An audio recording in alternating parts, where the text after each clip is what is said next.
Yes, the Yankees Entertainment and Sports Network.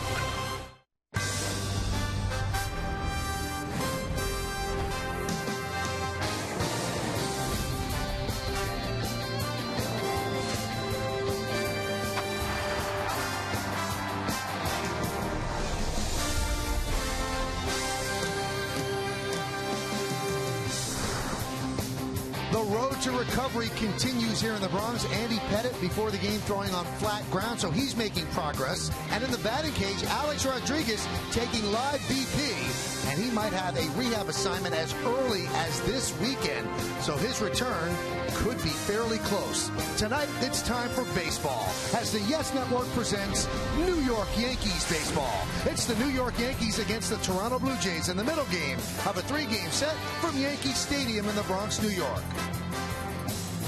Hello, everybody, and welcome to Yankees baseball. Along with Al Leiter, I'm Michael Kay. A tough loss for the Yankees last night. They were 1 out away with their closer, Rafael Soriano, on the mound, and they couldn't get it done. They couldn't get it done, and I'll tell you, Rafael Soriano has been very good for the Yankees this year, and being up 2 runs. You got Kobe Rasmus hits a 3-run homer in the top of the 9th. They go ahead 7-6. Derek Jeter hit a solo home run in the bottom of the inning. Goes to extra innings. Derek Lowe throws the ball away. Eric Chavez at first base could not handle it. Mike McCoy all the way over to third base. Sets it up for Danny Echeverria. Little ground ball in front of Jason Nix. Quick bang play. Chavez doesn't get a good turn. Safe at home. Blue Jay win.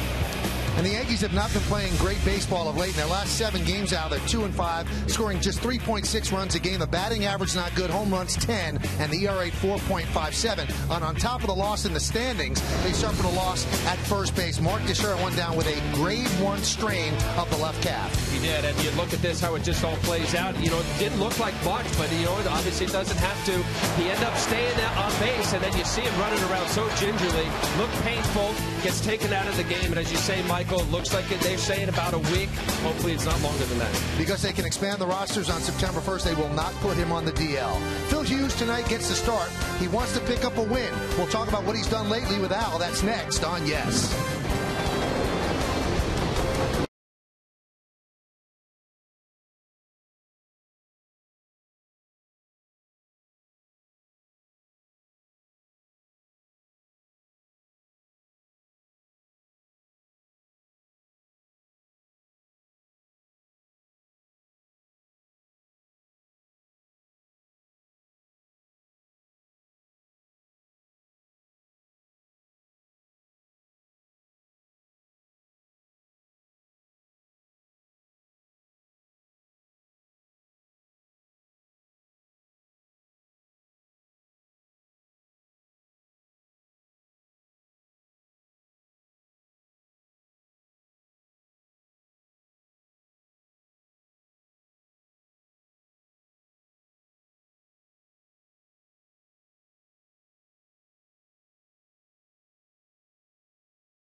Tonight's New York Lottery pitching matchup. For the Blue Jays, it's the left-hander Ricky Romero, 8-11 with a 5.63. And for the Yankees, their right-hander Phil Hughes is 12-11 with a 4.15 ERA. That's Al Leiter. I'm Michael Kay. Phil Hughes has had kind of an up-and-down year. Sometimes he looks like he's a world beater, and then he's had some bad times, but of late he's pitched better. He has, Michael, and I think that's a good point, because there are times when you look at Phil Hughes stuff-wise and you rate him out and you say, wow, front-end starter. And I think what happens with Phil is he gets careless in the zone. He's got a good fastball, not a great fastball. He elevates a lot. He does give up the long ball. I think especially these last 2 starts, he gave up 4 runs, 0 earned against the Red Sox. His last start, and you see the 7 innings and 2 runs, he ended up getting a loss, a 2-1 loss. When he has the command of both sides of the plate with the fastball, uses that curveball. He's been using a lot more changeups when he's a 3-pitch pitcher, awfully tough to hit. Big start for the Yankees after losing last night in extra innings. They want to get this game and the one tomorrow as well. Crowd is filing into Yankee Stadium. When we get back, lineups, first pitch, baseball, Yankees Jays next on Yes.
Brought to you in part by Raymore and Flanagan, furnishing your style with guaranteed delivery in 3 days or less. By your tri-state area Volkswagen dealers, visit VWDealer.com. And by Chase, with more innovative ways to make your banking easier. Take a step forward and chase what matters. Well, the Yankees have taken the field, looking to even up this series. They lost last night in 11 innings, and Phil Hughes is on the mound for the Yanks. So why don't we take a look at the Blue Jays starting lineup that he is going to face, and is presented by Bank of America. Rajay Davis in left field will lead off. Batting second and playing center is Colby Rasmus. First baseman Edwin Encarnacion hits third. The DH is Adam Lind. He'll clean up. Batting fifth, playing shortstop Yunel Escobar. Yorvit Torrealba will catch. He'll bat sixth. Batting seventh and playing second base is Mike McCoy. Moises Sierra in right field will hit eighth. And the third baseman is Adeiny Echevarria, and he is going to bat ninth. 26-year-old Phil Hughes on the mound. He'll be making his 26th start. Tell you what, a little up and down. You see the ERA, more hits to innings. Respectable, certainly in the American League, the 4.15. Let's take a look at the McDonald's pitcher scatter report. Get on a roll. His last two starts were good. His ERA was 1.28, 1-1. Had a hard luck loss in Chicago. Fly ball pitcher, 46% of his outs are fly balls, highest in the major leagues. And tougher on left-handers. I'll talk about this tonight. He's throwing more changeups, more of a fastball changeup combination to the left-handed batter. Let's do it here in the Bronx. First pitch, swung on and missed, and we're underway.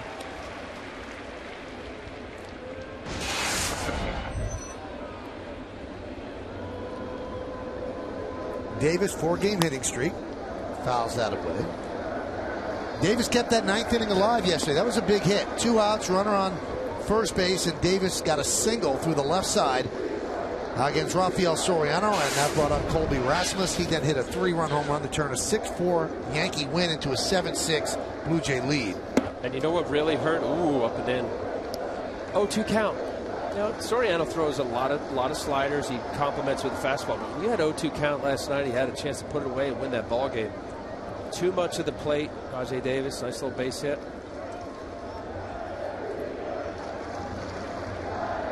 The 1-2. Pitch outside, 2-2. Not easy. I'd say it from here, Michael. The fact that what major league pitchers have to do to get the best hitters out in the world. But the general rule of thumb is pitchers will throw strikes early in the count, and then you expand with pitches like that. And most of the time, major league hitters will get themselves out swinging at balls. And that's the whole cat and mouse of what Phil Hughes is going to try to do tonight against the Toronto lineup. Fouled away.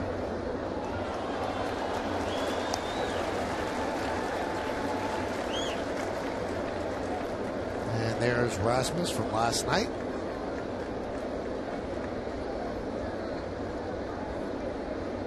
Three-run home run ruined the Yankees' evening.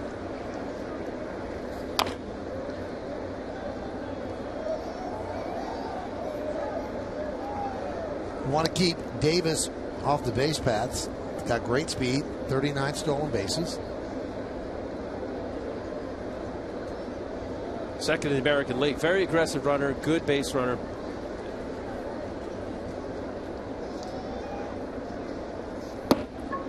And he walks to start off the game. Let's check out the Yankee defense. And it's brought to you by your Mercedes-Benz Tri-State dealer. It's Ichiro, Granderson, and Jones left to right in the outfield. Nix, Jeter, Cano, and Swisher third to first. Martin is behind the plate, and Phil Hughes is on the mound. The designated hitter and the cleanup hitter tonight is Steve Pearce. I'll tell you more about him when he comes to the plate. Here's Rasmus. You know, the home run he hit was more startling than, let's just say, from another play, because he was in such a bad slump. Coming into that at bat, he was 2 for his last 23. He got a slider and he just jacked it into the seats. Well, and prior to that hit and the Blue Jay winning with him in the lineup, they were 0-20 in his last 20 games that he appeared in. 21 home runs. He's got power. He traded with St. Louis a few years ago. A lot of upside. Good center fielder.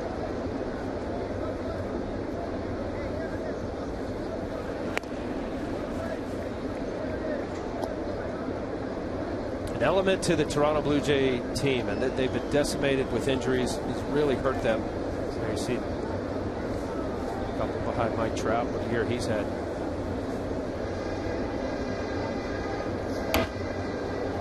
Fouled away.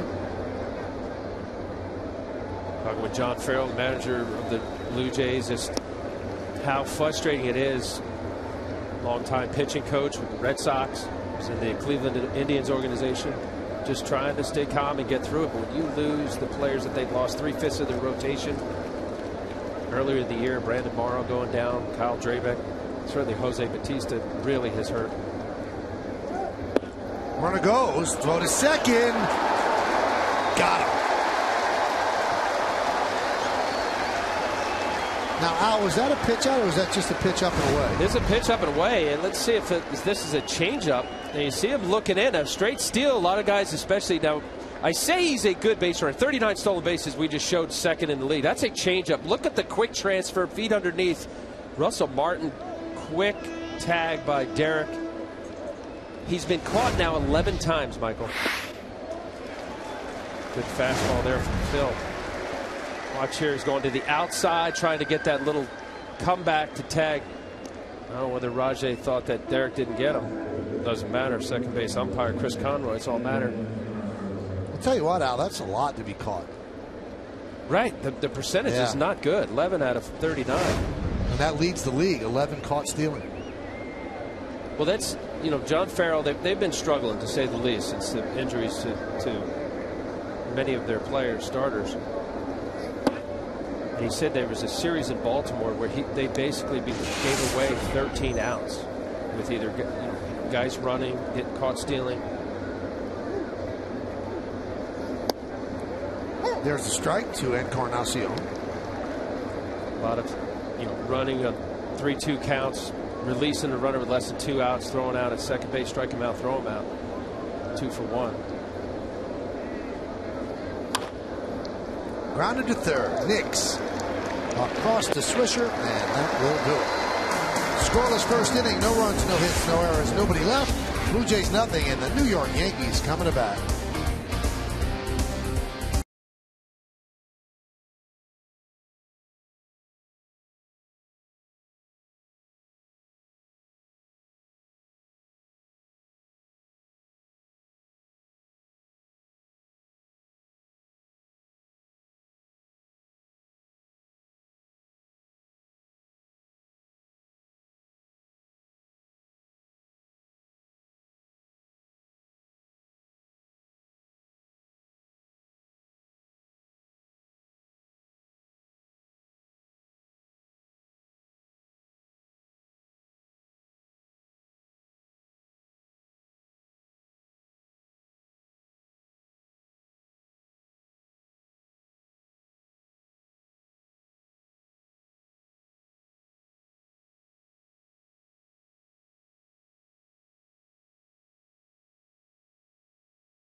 Blue Jays, and this is the Yankee lineup that he is going to face, presented by Lexus. The captain, the shortstop, Derek Jeter, leads off.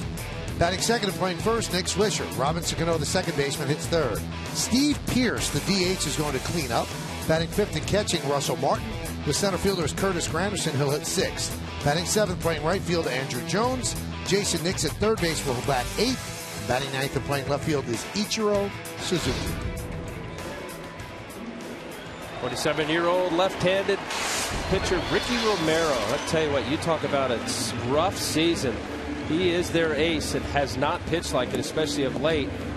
27th start tonight, 8-11. Let's take a look at the McDonald's pitcher scout report. You talk about Tale of Two Cities. How about this? On June 22nd, he was 8-1. Since then, as Michael just said, 0-10 in his last 11 starts, an ERA close to 8. Not good. Brock's Bobbum this year, 2 starts, an ERA of 6.23, 0-2, and lost command. This guy, he's got a good fastball, not great, a great changeup at times, and a good curveball. He just talking to people following and watching the Blue Jays, he just at times just doesn't know where he's throwing it. 8 walks in his last start. Just cutting it off. You're gonna see watching enough games, Michael. A lot of patient at bats here. You have a guy in his previous start walk 8 batters, 5 innings against the Tigers. Make them work.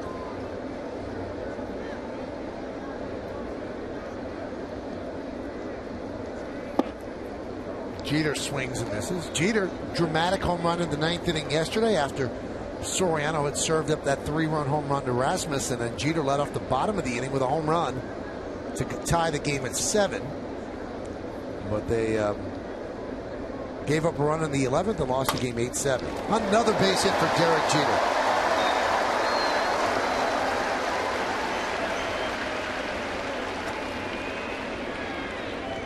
First 15 starts for Ricky Romero, 8-1, 4.34. So the ERA wasn't great. Maybe that was a portent of things to come. And then 0-10, 7.69, as Al mentioned. Not great, Michael. You're right. But in American League, you give the skew of about 3/4 of a run, especially in the American League East.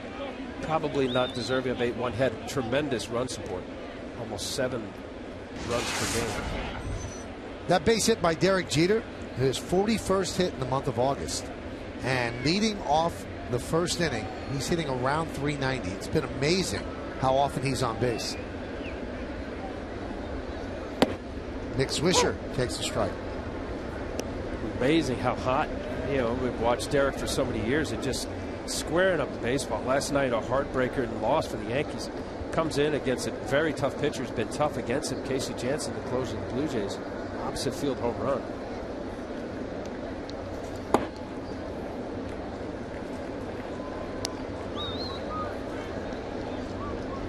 Since July 25th for Derek, a 365 average in 31 games, 50 for 137. And those are the first inning numbers now. After that base hit, 393, 46 hits in the first inning. And you ask it, Derek, how you feeling? What's anything different? I'm seeing the baseball, and he smiles. I mean, it's the same. You wouldn't know whether he was in the unbelievable hot streak as he is now or in a slump. He does not want to be bothered with analyzing why he's doing what he's doing. Exactly. 2-2.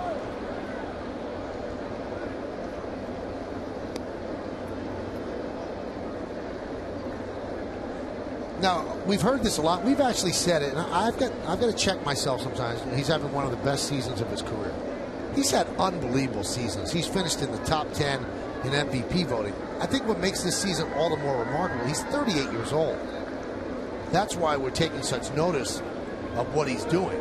He's hitting 323, doing what he's doing in the first inning, 393, playing shortstop at the age of 38. That's what makes this remarkable. Yes, he's had great seasons before, but I think this one has come kind of out of the blue at this age.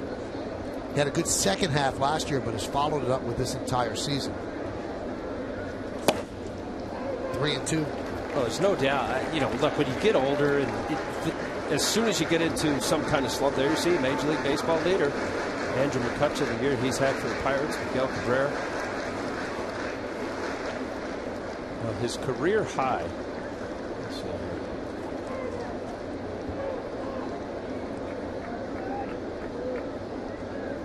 Let's see if they send Jeter. They do. The 3-2 is swung on a miss. The throw to second. Jeter stops. He'll get a run down. And he is tagged out by Encarnacion. So a strike him out, throw him out, double play. You score that 2-6-3. Well, trusted Nick Swisher. He's been hot, almost as hot as Derek, hitting a rundown. See, Derek sees he was dead. Hopefully that the Blue Jays mess up a rundown. They did not. 2 for 1. Quickly, we'll check the Blue Jay defense. Brought to you by your Mercedes-Benz Tri-State dealer. Davis, Rasmus, and Sierra left to right in the outfield. Hechavarria, Escobar, McCoy, and Encarnacion third to first. Torrealba behind the plate, and Romero's on the mound.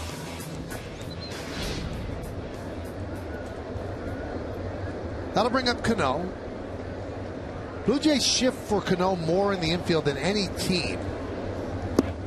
The third baseman, Echeverria, is way off the line, almost playing where a shortstop would play, and Cano does go line to line, even on ground balls, so I'm surprised they're shifting as much as they are. John Farrell, good pitching, was a pitcher, shifts almost as much, if not more at times, as you pointed out, Michael, than Joe Madden down in Tampa Bay. Right into the teeth. They had the second baseman played the pull, and Cano hit it right on the screws to McCoy. So that time, that shift worked, although he probably was standing there even without a shift.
Matter of trusting it and throwing it, and you know, I'd use it in spots, but I really wouldn't use it as much as I would like, and it was really something that I sat down with Larry, I sat down with Russell, and we talked about it, and something I really wanted to incorporate, and you know, I threw a bunch of them, and I'm feeling good with it, so you know, it's something that I want to keep going to.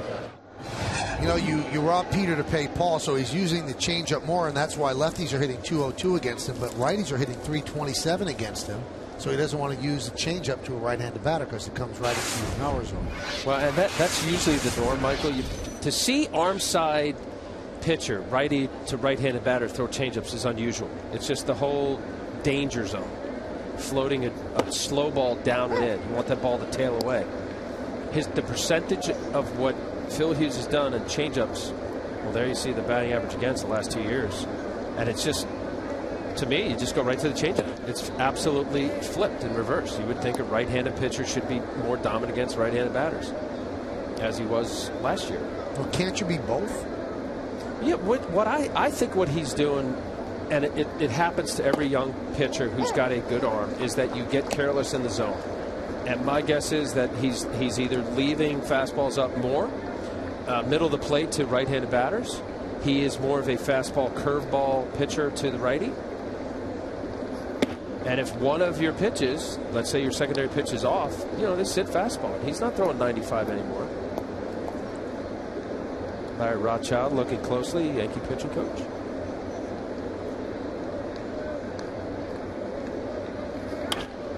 So not to belabor, but you know, when you have that mindset of I can blow by a guy, and you're missing with your command, meaning good pitches outer third or corner, as you should go for corners as a major league pitcher, it's not 95, and at 92, you know, it'll get barreled up middle of the plate.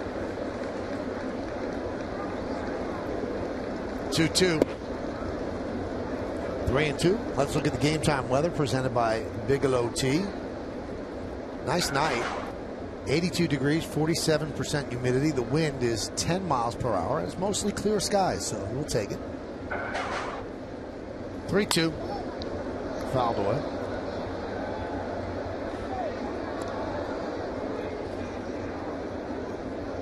Nice job last night. David Phelps ended up getting the 7th inning. Had a chance to win the ball game. Adam Lynn got a changeup hit into the Yankees bullpen. Changeup mistake. One of the very few mistakes that Phelps made last night. Popped up. Nick Swisher makes the play in foul territory for the first out.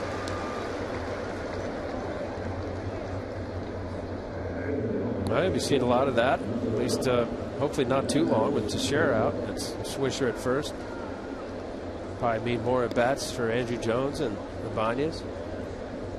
Now they are not going to put Teixeira on the DL. It's a gamble because the rosters can expand to 40 men, up to 40 men on September 1st. So that's Saturday. I talked to Brian Cash, the Yankee GM today. He said what we're doing is we're gambling 3 games with a 24-man roster. Tonight, tomorrow afternoon, and then Friday.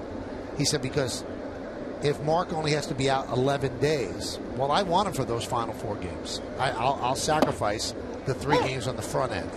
He said, so it doesn't make sense for me to put him on the DL now, and if he's ready to come back after 10 days, then I don't have him in those last 5. So they're just going to gamble that they can get by without Teixeira and with a 24-man roster.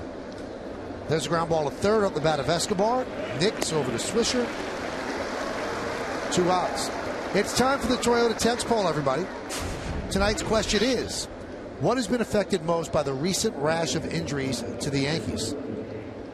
Is it 1 hitting, 2 pitching, 3 fielding? You can text your vote to 42951. Standard text messaging rates apply. How about food in the clubhouse? I would say it's probably hitting. No, that's fielding. Although they've lost Nova, they've lost Pettit. That's important. They've lost Mariano. They lost CC to 2 DL stints. It could go around. Hitting wise, defense has been Gardner. Great. Defense has been very good this year. Gardner, A-Rod, now Teixeira. They've had their share of injuries. Jabba spent the first half of the season on the DL, coming back from Tommy John surgery and the ankle injury.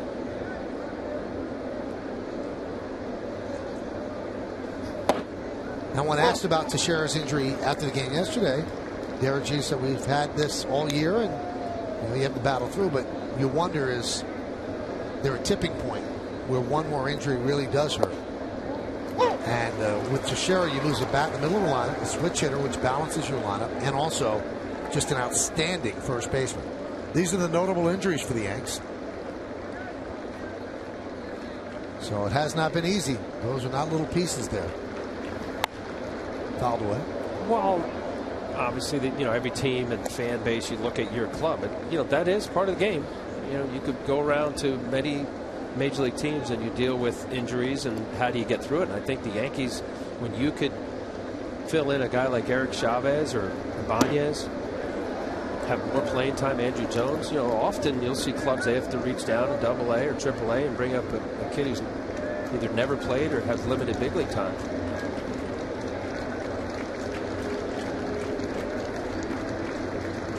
Three-2.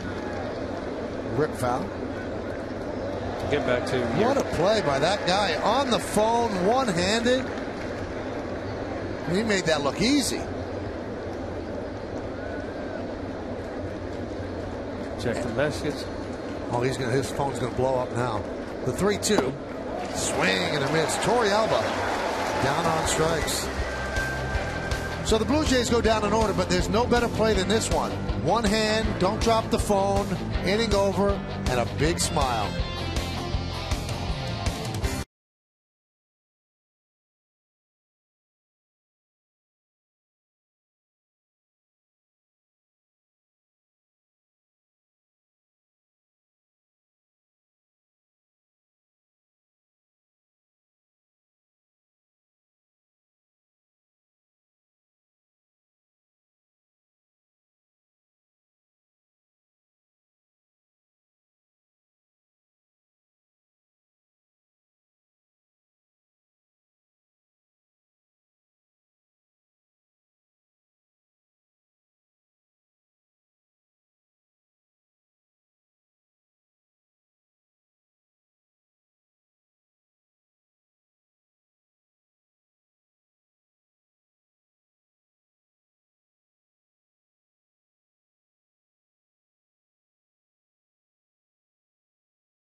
Hitting cleanup, what went through your mind? Wow, but you know what, it is what it is. You can go out there and perform. I'm gonna continue to play my game, not try to go outside my means. So it's gonna be an exciting night and fun. That's Steve Pearce, and that's Steve Pearce. He is the designated hitter tonight for the Yankees and the cleanup batter. With Baltimore and Houston in the big leagues this year, 254, 3 homers, 22 ribbies. He has about an 800 OPS lifetime against lefty pitching, and that's why the Yankees got him originally. That was even before Teixeira got hurt. Now he becomes an important player as Romero deals a strike. Yankees got him from the Astros for cash considerations. They got him Monday, so yesterday. Began the season in the Twins organization, attended spring training with Minnesota, was released on 3/27 and signed a minor league deal with the Yankees on March 29th. He spent 53 games in AAA with the Yanks, where he hit .318, 11 homers and 30 ribbies. And he opted out because he wasn't called up by a certain time. He then was traded to the Orioles on June 2nd, played 28 games with the O's, claimed off waivers by Houston, and here he is with the Yanks. So it's been a nomadic year for Steve Pearce.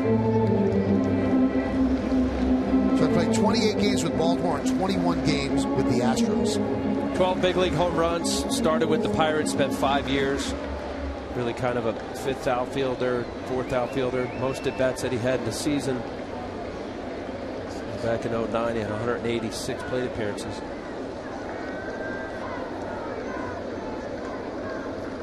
Swing and a miss. Like a changeup away as Pearce goes down swinging.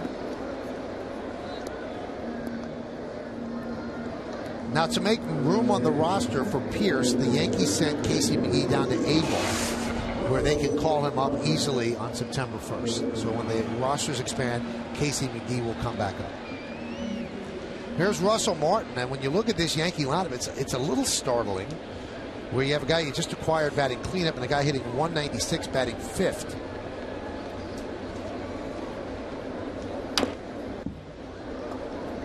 And that's now with the injury to Teixeira on top of the injury to A-Rod. The lineups against lefty starters are not that threatening. Do they have enough to get it done? Yes, but it's not that 1 through 9 circular lineup that the Yankees usually run out there. Now, the Yankees are 26-19 against lefty starters this season, but of late, that's not the case, because the right-handed batters have not been doing the same job, and a lot of those numbers were compiled when A-Rod was playing. Right now, Martin is slumping, Jones is slumping. Count 1 and 2. I mean, how many times do you think Yankee fans over the last 20 years. Turned on the game, saw the cleanup batter, said, who's that? Probably in the last 20 years. I think he'd go farther back. Swing and a miss. The ball is dropped, picked up by Torey Alba, and they get the out at first. Well, I'm saying 92.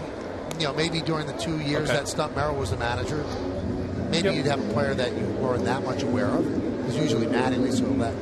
But man, maybe more than 20 years that you turn into TV with Pierce. Maybe you missed that they acquired him yesterday. Yeah. Well, it's interesting. He's got 12 career home runs over a 6-year span, and I guess you could have maybe figured maybe an Andrew Jones who hits left-handers well, who has been struggling, as you say. Maybe even Grandy. Fouls it away. Granderson had a rough night last night. He was 0 for 5. 3 strikeouts so far for Ricky Romero.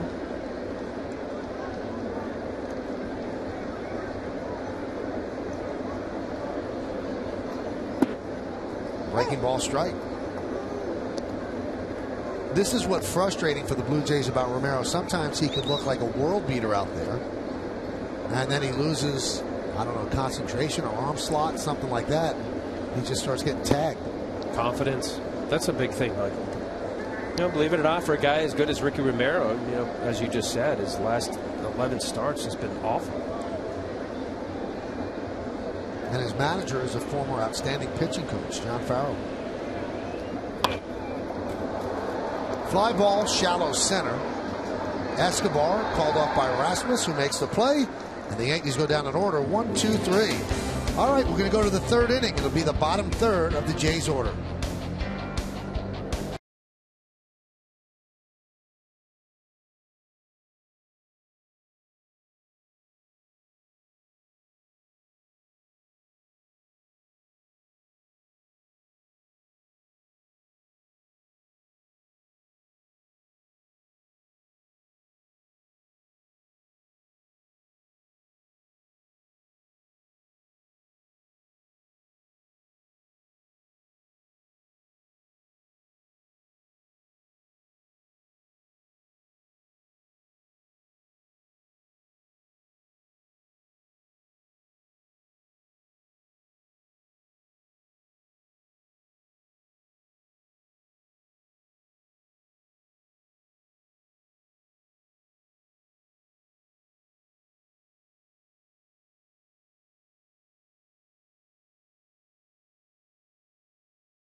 Third inning, and there's no score, Yankees and the Blue Jays.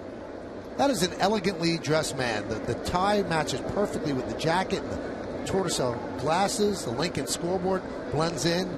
That's really going to the ballpark like you're going to an event. I like that.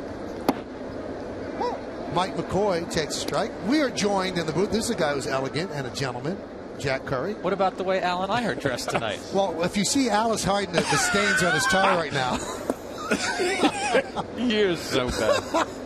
All right. Because Al dripped some salad dressing on the tie, but he's been assiduously avoiding showing that on camera. You're a good friend to mention that, Michael. Mike McCoy with a fly ball to left field. And Ichiro makes the catch. It's that time of the night now where it's tough to see the ball. But he runs that down. You know, we were talking earlier. There's the tie. Look at it. It's not awful. I tried a salad, nice oil and vinegar, bam. ruined it. 5 spots there, Jack. Have you ever seen anything like that? And it comes out. It's shiny, isn't it?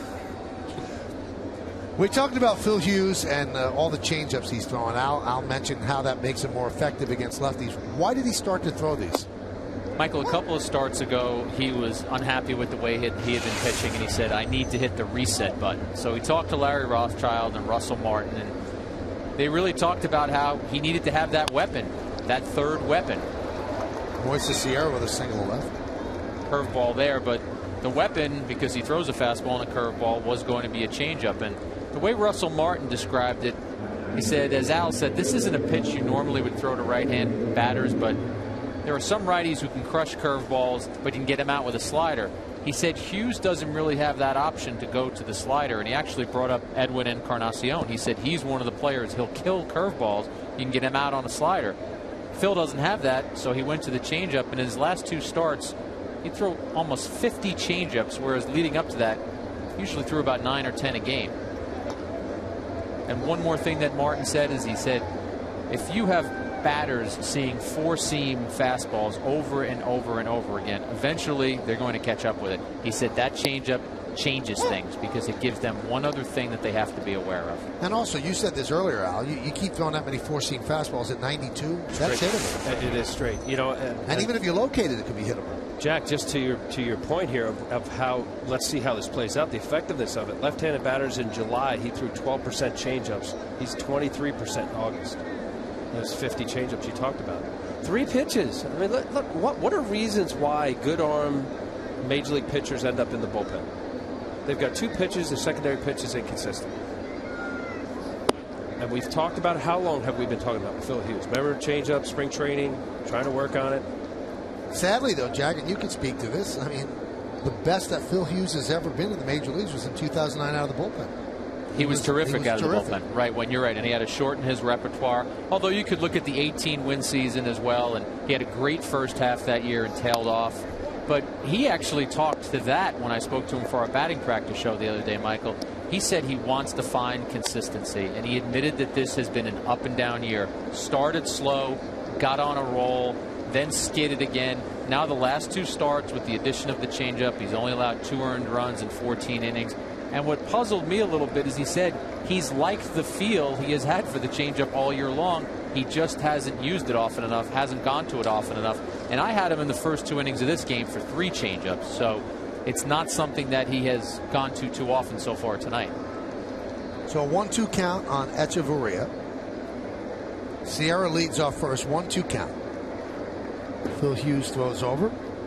What's an update on Andy Pettitte? What's that look like? We saw him throwing in the outfield today. Right, Michael. He threw off flat ground. He broke it up into 3 segments. And what Joe Girardi liked about it, or seemed to get excited about, is that in the 3rd segment, Andy simulated as if he was pitching off a mound. Now, he wasn't on a mound, but off flat ground, he acted that way. And Girardi seemed excited about that. Echeverria swings and misses. What's the next step for Andy? He will throw a bullpen session, but they haven't determined when. Joe Girardi said we need to get him up on a mound. But, Michael, they're being very cautious. They're being very careful. Pettitte already had that 1 setback. And I think what they're looking at now is you have to make 100% sure that when he comes back, he is ready. So I think they're taking their time with him. And no matter how many different ways Joe Girardi was asked about this before the game, he doesn't have the answer yet. He doesn't know exactly when Pettitte is going to be ready to be in a major league game.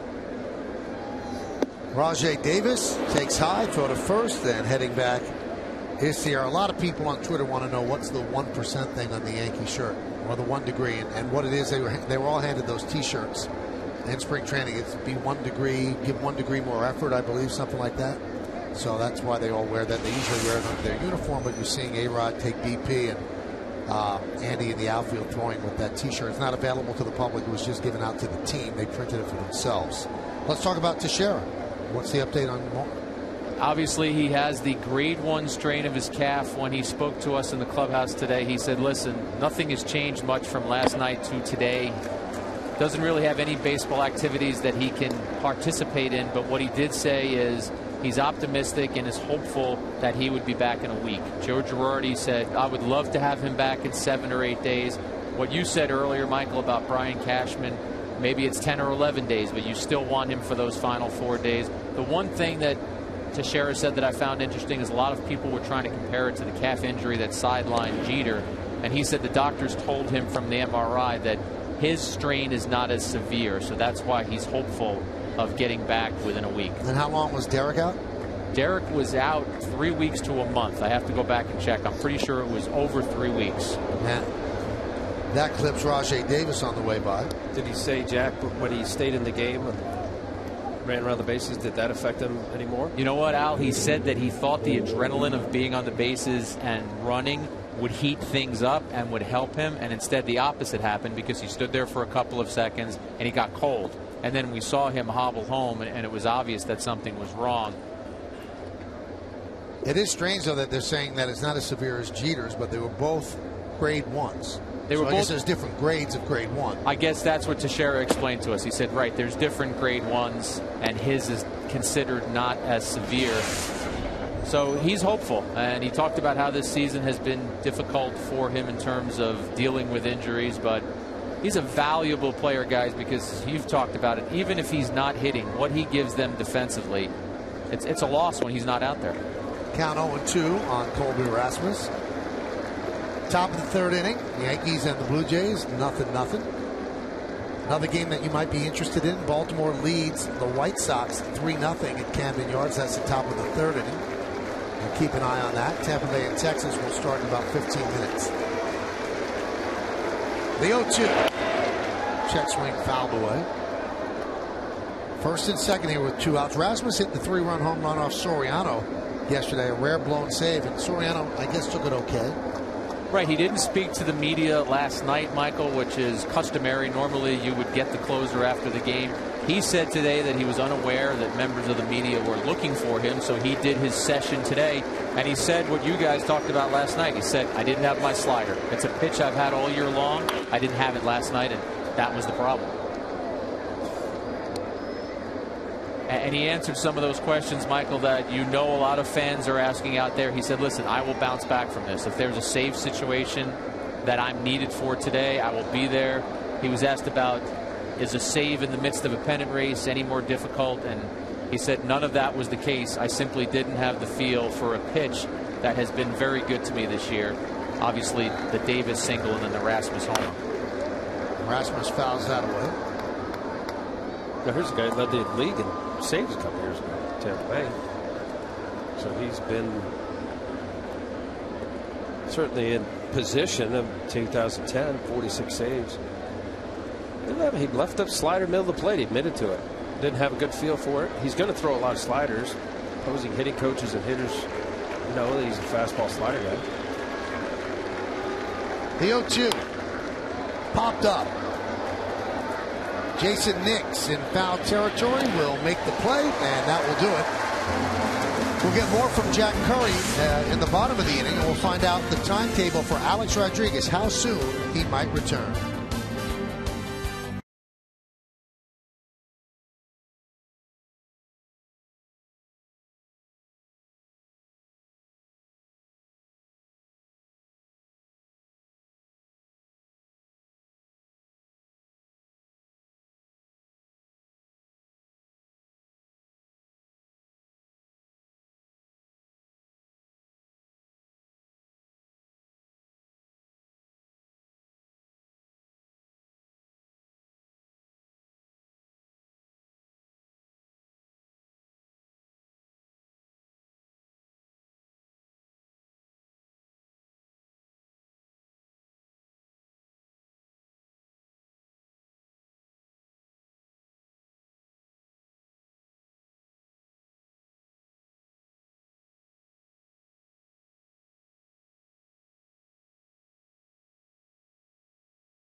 our music and computer world. And by Dunkin' Donuts, America runs on Dunkin'.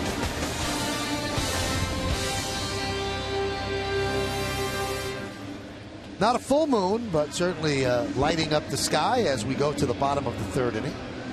And it'll be the bottom third of the Yankee order against Ricky Romero, Andrew Jones, Jason Nix, and Ichiro Suzuki on the Lincoln scoreboard, each team with 1 hit. And neither team has been able to score a run. Andrew Jones is in a slump, and that's why the Yankees' right-handed bat, or against the left-handed starters, has not been as potent, because he's 4 for his last 32. Hitting .209. Got a fastball right by him, and again John Farrell with a drastic shift. He has the second baseman McCoy on the shortstop side of second base.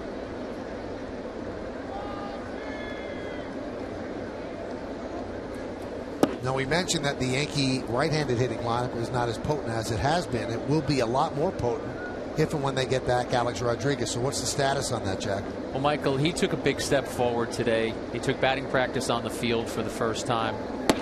And he looked good out there. We've seen him in recent days running the bases, fielding ground balls, but to actually see a guy get up there and swing a bat, that's what the Yankees need Alex Rodriguez to do. He spoke like a guy who's very close to being back. He said he sees the light at the end of the tunnel. Hopefully he'll be back right around the corner.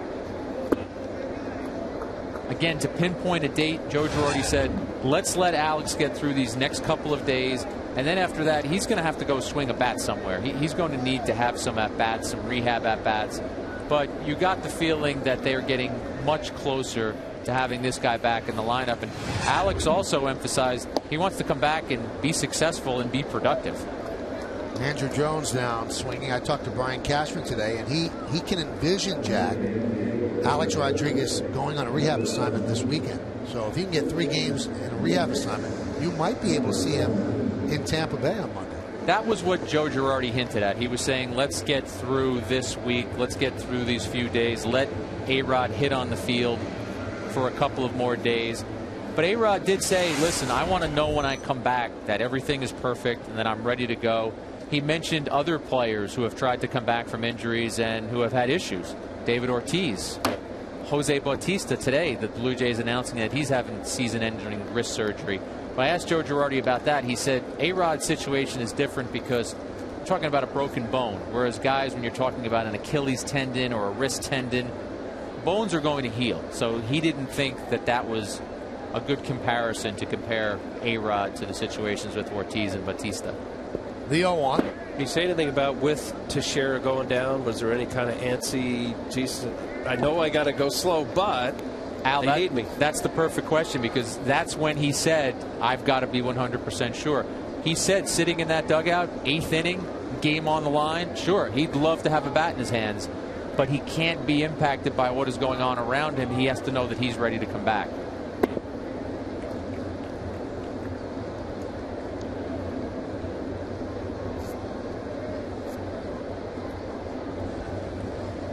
Count 2-1. Well, Alex has a flair for the dramatic. Remember when he came back from the hip surgery against the Orioles, he hits a home run in his first at bat. I think it was the first pitch that he actually saw. I think you're right, and you mentioned the hip. He did talk about how during this rehab, this recuperation, he really feels as if he has kept his legs in terrific shape. And that's another thing that has buoyed him, because he said, listen, if my legs feel good, I'm going to be able to hit. He said so much of hitting is about how your legs feel, and he feels as if he's kept them in very good shape. 2-2. He has also done a lot of throwing with the football, so if the Jets have scouts out here, I mean, he was a very good high school quarterback, and I think with his size, he probably could play the position. Little wildcat? No, I think he'd be just a sit back, yeah, drop back, yeah. That's why he wears number 13. But Al, aren't there some pitching coaches who incorporate the football throw into their routine? I've seen pitchers throwing it in the outfield a lot. Well, that was big with Tom House. There was a base hit for Jason Nix. Back with the Texas Rangers when Nolan Ryan was there, and you know there is some support of throwing a football because the pronation and the heavier ball. I remember Tommy John when I played here in '88. He used to use heavy balls and throw it. Dangerous in my sense that, 5-ounce baseball. Now you're starting to throw a 1- and 2-pound ball. But what happens is some of these guys, they get out there and they start cranking the football. And they all think they're Dan Marino. Do you know there that could be a danger issue. Tom House actually worked with Tim Tebow this year during the offseason, trying to get him to throw the ball better. All ties together. Here's Ichiro Suzuki. And there's a strike. And didn't you sit in the bullpen a couple times with Mariano Rivera? His routine involves a weighted ball. He always picks up a weighted ball. Yeah, but doesn't throw it. I'm a believer of that. I used to hold the ball and in between innings just feel the heavy aspect of something that's the same size but heavier. You know, the ball feels like a ping pong ball at home. Count 0-2.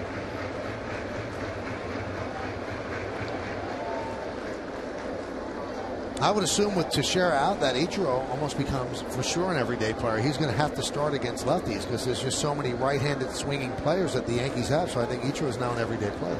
I think you're right, Michael. And when he came over here, he knew he might have to sit against some lefties. But right now, you're right. They're in a position where he's got to be in there. They need some production from him.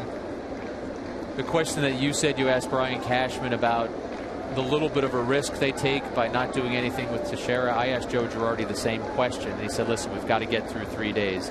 They're basically playing a man down for 3 more games. Grounded to first, foul ball. Now, what I'm curious about, against a right-handed pitcher, your third baseman is Chavez. Your left fielder is Ibanez. Your right fielder is Ichiro. Who's your DH? You have to use a right-handed bat.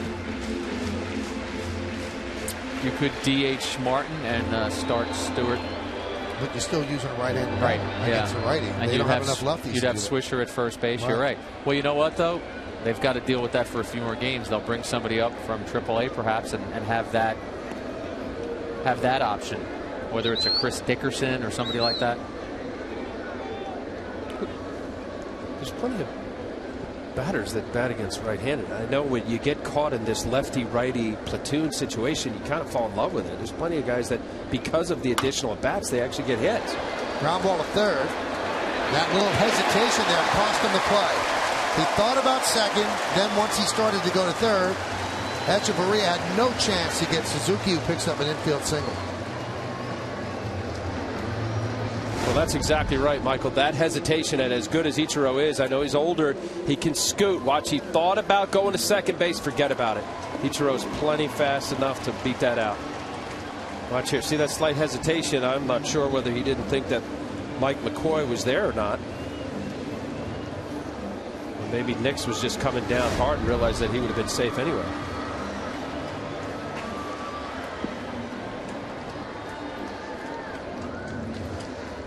Here's Derek Jeter.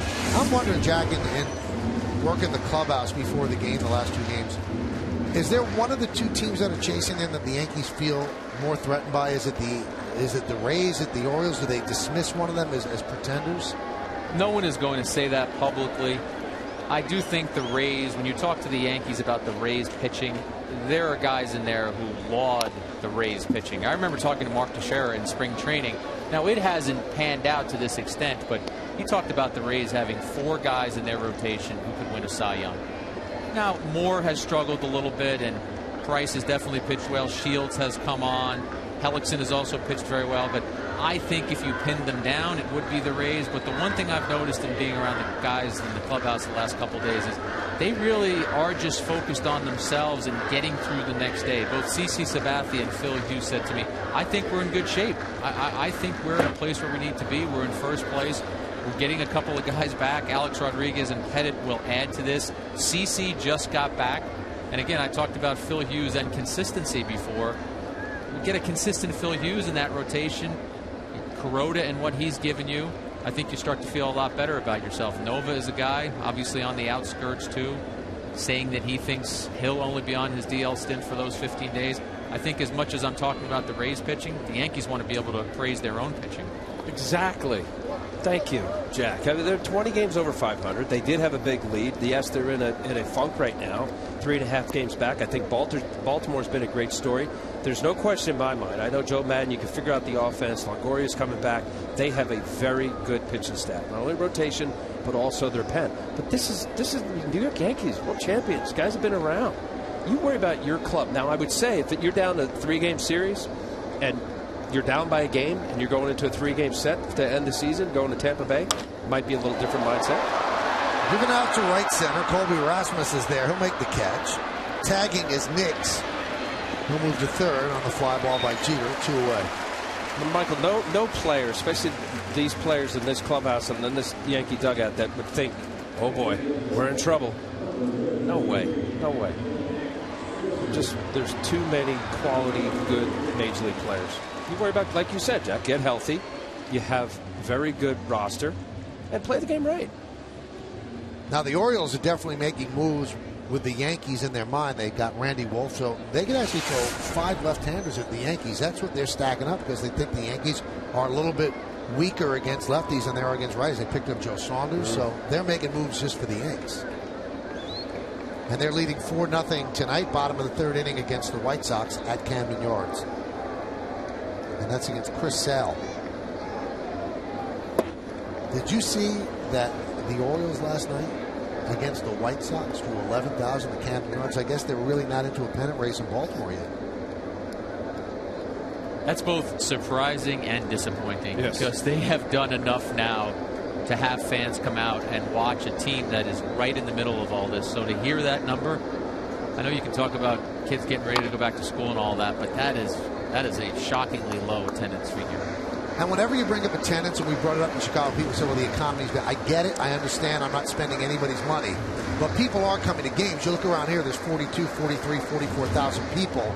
So they do go to games. The economy's not only affecting Baltimore and Chicago. Those people are just electing not to believe in their team at this point. And that's certainly their option.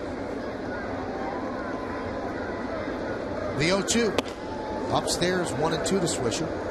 Michael, a quick point on the division. You asked about the Rays and the Orioles. I will tell you one thing that has been a big emphasis, and this isn't surprising in listening to Joe Girardi and asking him questions, just how much he is talking about the division. You want to win your division. I know some people will say, well, that goes without saying, but he wants to avoid that 1-game wild card playoff like you wouldn't believe.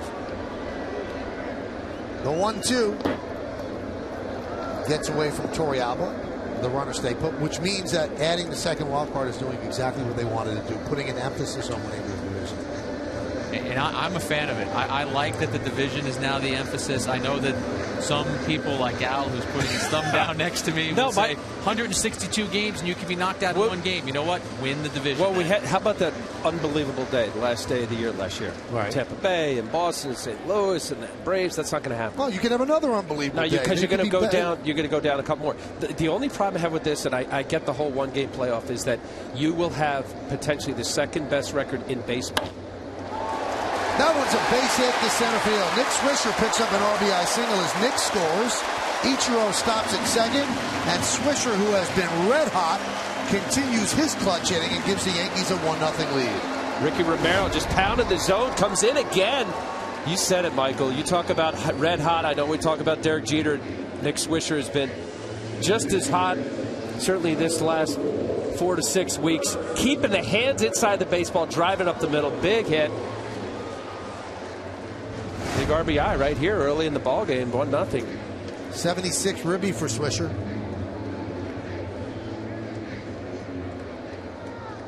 See, but Al, when you make that argument, you wouldn't have what you had last year. Well, you know what? If you never had a wild card, if you had one wild card, you would never have the 1978 playoff game between the Yankees and the Red Sox. As long as you keep adding things, you're going to take away some things as well. All right, I'm less about that last year's Wednesday, which was a great play-in day, than having potentially the 2nd best record in baseball. And I know you say, well, you should win if a division winner wins 108 and you win 107, you have to play a 1-game playoff. And everybody else in baseball, forget about your league, the most wins was 92. And that's a big hang. Yeah, but the old days, that team wouldn't have made the playoffs at all. So at least you have the 1 game to get into it now.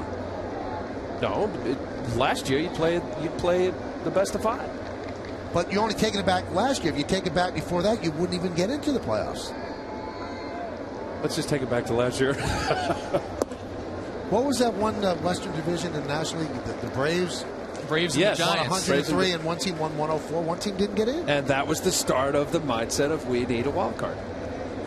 They had the second best record in the game. But then when the Yankees admitting the other year, 2 years ago, that they didn't care if they won first or won the wild card, that was the onset of making winning the division of paramount import. You know what, Al? Using your scenario, if you were good enough to win 102 games, you should be good enough to beat the team that won 92 or whatever that you're playing against. Nice play by McCoy, and he gets the force at second, and that will do it.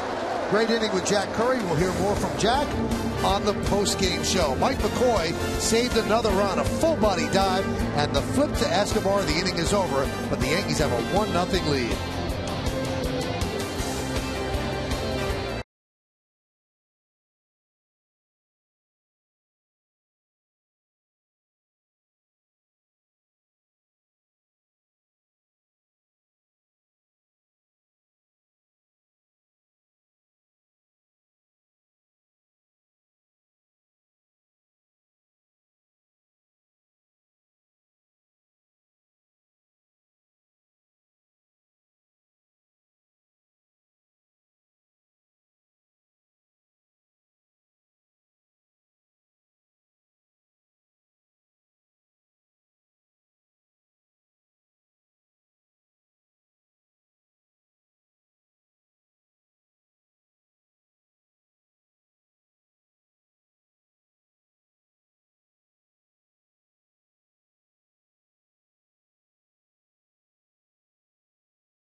Brought to you by our friends at Subway Restaurants, who on this day in 1965 opened its first store in Bridgeport, Connecticut. So happy birthday, Subway Restaurants. We go back to August 28th of 1977, and on his 27th birthday, Ron Guidry threw a 2-hit shutout against the Rangers at Yankee Stadium. So happy birthday to Ron Guidry. It's also our colleague Lou Pinella's birthday as well. And we'll see Lou when the Yankees are in Tampa next week. How exciting. My first big league manager, and I got a chance to be on the same team with Ron Guidry.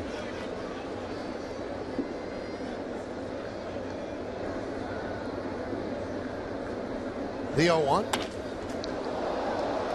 High fly ball, deep center, backing up Granderson. And on the warning track, he makes the play to retire Encarnacion. Let's check out the New York State Smokers Quit Line quiz question. Al Leiter is one of 2 players to win a World Series at the 1993 Blue Jays and the 1997 Marlins. Who's the other player? Do you know that, Al? I should be allowed to answer that, no? Well, you can answer it in the bottom of the 4th, but do you know who it is? Of course. Okay. I think. No.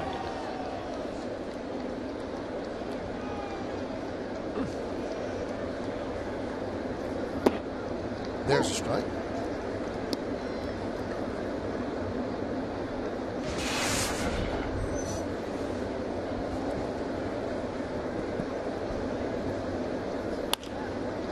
Popped up. Knicks in foul territory for the second out.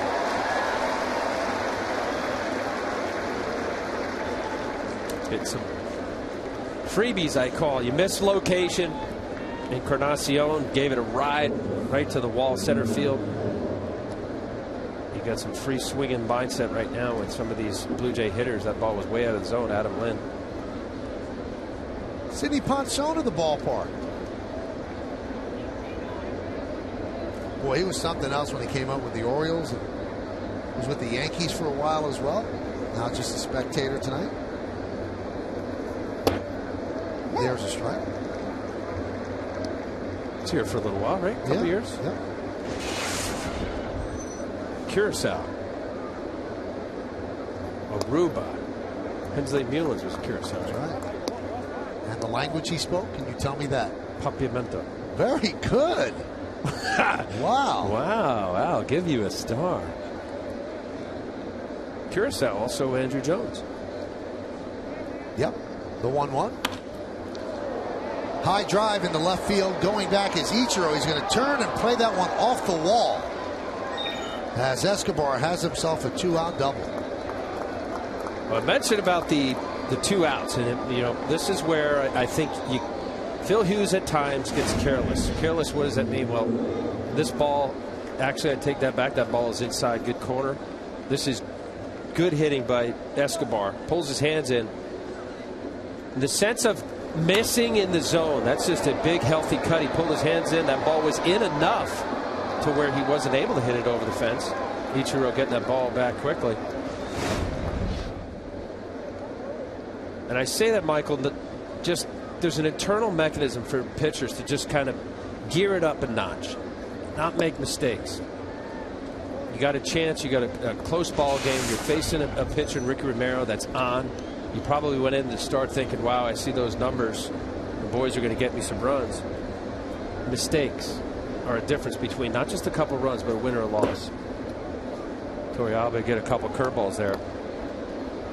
It's coming from Russell Martin. Slow him down. He's missing with his fastball in the zone. Escobar almost hit it in the Blue Jay bullpen. And I think that's there's a little mild difference between guys with good stuff that win in moments, and then there's moments where you give up a few runs and you kick yourself. 3 curveballs in a row. Or whether he just doesn't feel comfortable, or maybe wants to go after Mike McCoy if he got behind the count as he has here with Torrealba. Saw last night the same thing happened with David Phelps. Torrealba ended up getting a home run on. Turned him loose on 3-0. Swings and misses through a fastball.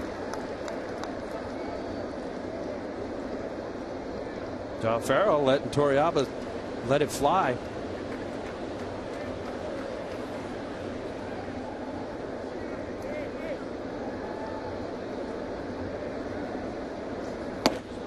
And another strike. Good fastball on the outside corner.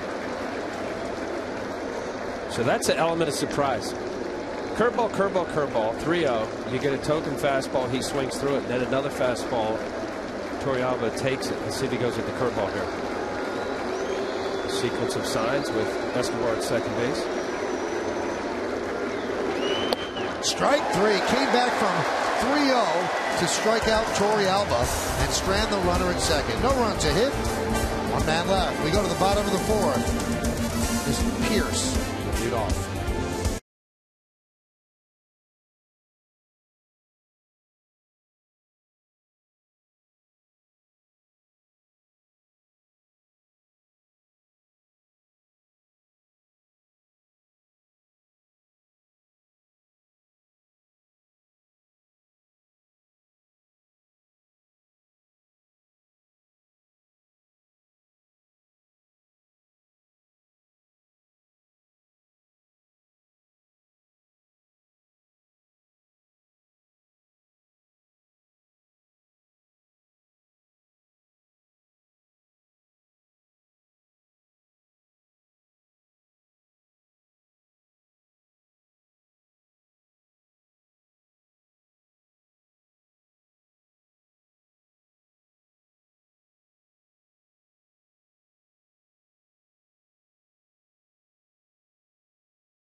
We go to the bottom of the fourth, and this is the answer that Al Leiter is going to give us because he's one of 2 players to win a World Series at the 93 Blue Jays and the 97 Marlins. Who's the other player? I will say for about a 5 to 8 year window, he was the best center fielder in the game, Devon White.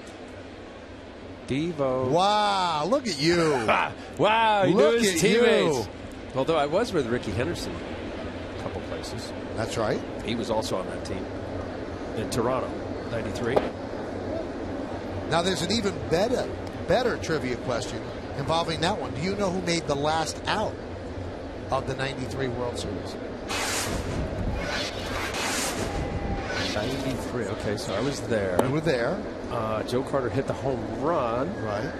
So the last out would have been either, was it Molitor or Ricky? It was Devon White. Devon White. That Mitch Williams got him out and then served up the home run ball to Joe Carter. I think Ricky and Molitor were on base. And the great Tom Cheek, the late Tom Cheek. Touch 'em all, Joe. You'll never hit a bigger home run. Great call, right? Yep. Goes in a flash, Michael. For me. Pierce takes a strike. That was also the series where you actually got a hit. I did. First at bat in the big leagues. It was a game 4 in Philadelphia. Borrowed Ed Sprague's bat. I had borrowed everybody's stuff.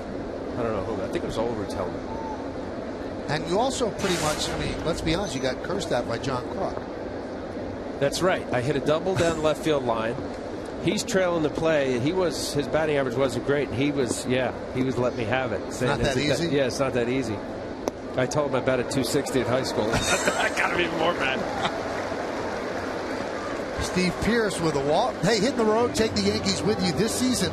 Subscribe to MLB.tv today to see every Yankees out-of-market game live online and on your favorite devices in HD quality. Visit Yankees.com to order and get more details. MLB.tv, baseball everywhere. It is amazing, Al, if you think about it. You had not hit since high school. That's right. And you came up in the big leagues in the World Series and you got a double.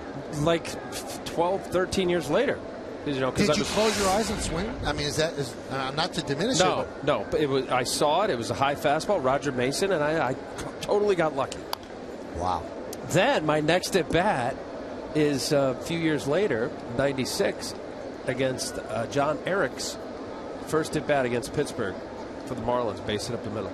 I was 2 for 2, 2 at big league at bats. But then it went down. Oh yeah, totally. That was awful. Completely. You know what it made me appreciate, and also I think pitching and being able to hit, see how difficult it is to hit, made me a better pitcher. Because when you all those years there was an interleague, never hit. In spring training they would allow DH in both National League, spring training, and American League. So pitchers never hit. When it finally got in the box, man, is that what it looks like? Fastball, a little sink, hard slider.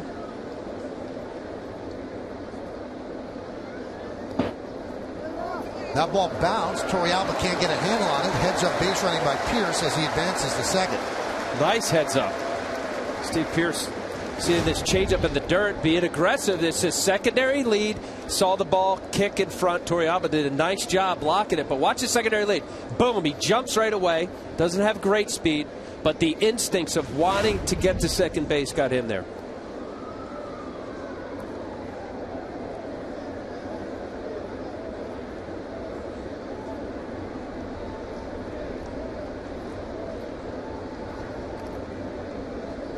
So Russell, who struck out in the second inning, he's down in the count 1-2. Now he wants to hit the ball to the right side and move Pierce to third. Yankees lead 1-0. Romero deals. And that's exactly what he does. Nice hitting by Martin.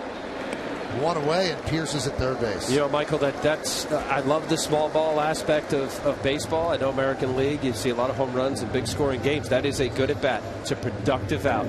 Moving Pierce to third base. Now there are a lot of different ways of scoring, less than 2 outs. And what Ricky Romero tried to do, don't float a little fastball away and easily have a hitter hit the ball on the right side. They fought off a fastball and a nice at bat.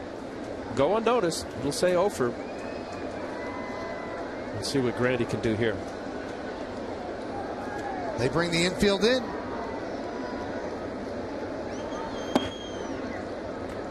One 1-0. And when you have a low-scoring game, as this is playing out right now, 1-0, the small little aspects of the game, you can push a couple extra runs, makes the difference when you hit the 9th inning. Been a difficult month for Granderson. 17 hits and 88 at bats. That's a 193 average. And of the 88 at bats, he struck out 29 times. Flied out to center in the second. Big spot for him. And he's going to get the run in. That one's driven deep to center field. Rasmus back, makes the catch. Tagging is Pierce. And he will score a sac fly for Granderson. It's 2-0 Yankees. Well, you get that high five across the board, but here Granderson, you go up to Russell Martin, enabled him to be in position to do exactly that. Score a run on a long fly ball. Well done. Small ball here in the bottom of the 4th inning for the Yankees. 75th RBI for Grandy.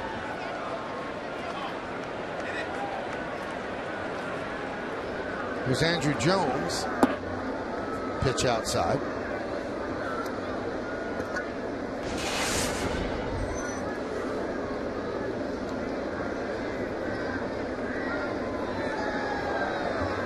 Romero deals the 1-0. There's a strike. Good fastball on the outside corner.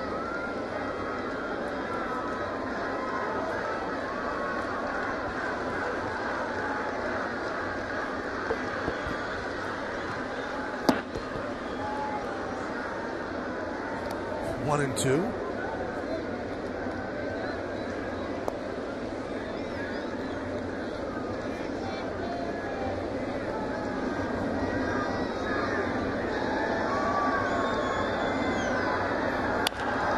Grounded to third. Echevarria across the diamond, and that will do it for the final out of the 4th. 1 run, no hits, small ball, nobody left on base. It's 2-0 Yanks.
Chris, so scrappy, that's the way you have to look at it. They are scrappy, and they continue to put pressure, and they'll meet the Yankees this weekend here at the stadium Friday, Saturday, and Sunday. Here's Mike McCoy against Phil Hughes, and the first pitch is popped up. Nix. 1 away. So 1 pitch, 1 out. That has to make a pitcher feel pretty good. The Cadillac scoreboard, it's 2-0 Yankees. Pounded the zone, no doubt about it. Keep that pitch count down. You want to go deep into the game. You love it, Michael. Feed off the aggressiveness of some of these young hitters in this Toronto lineup that's been decimated by injuries.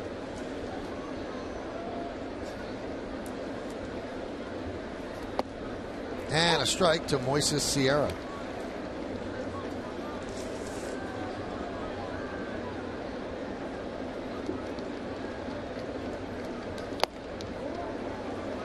Oh, 2. Big healthy cut. That's a big swing right there. Long swing. This is what I'm talking about, Michael, where you have an opportunity to make the pitcher's pitch. 0-2 count. He just said, here it is, hit it. Blew it by Sierra. You know, we always hear that Phil throws a straight fastball out. Is there any way to make the ball move? Yeah. I throw a 2-seamer or with the seam as opposed to cross seam. Get your hand off a little bit off center. Then why does it continue to throw a straight fastball? Comfort. You get people out. They're not there yet because he has enough velocity to get it by guys. Hit the combination of a straight fastball. Still, if you can throw a straight fastball, if I'm here and here and it's straight and I have a breaking ball, curveball, slider, what Phil uses, less slider, and now he's throwing more changeups. So now that is a straight, true fastball, 91. It's enough velocity. It's not great. It's got a little bit of tail there. That's a little deceiving. Watch this, where Russell Martin sets up. Probably a little 2 or 3 inch movement. Fly ball right center, long run, and making the catch is Jones for the second out.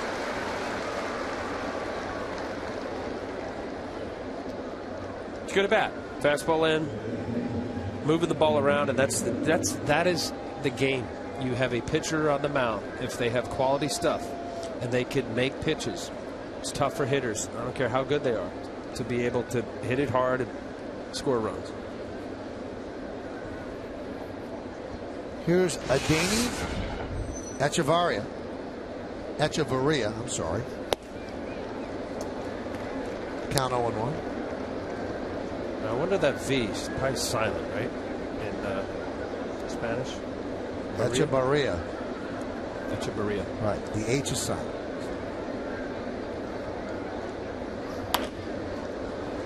Popped up. You know, when we were in Toronto, I was told by at least 2 people, and that's why the pronunciation we had yesterday was actually not what we're saying today. I was told by 2 people it was Echevarria.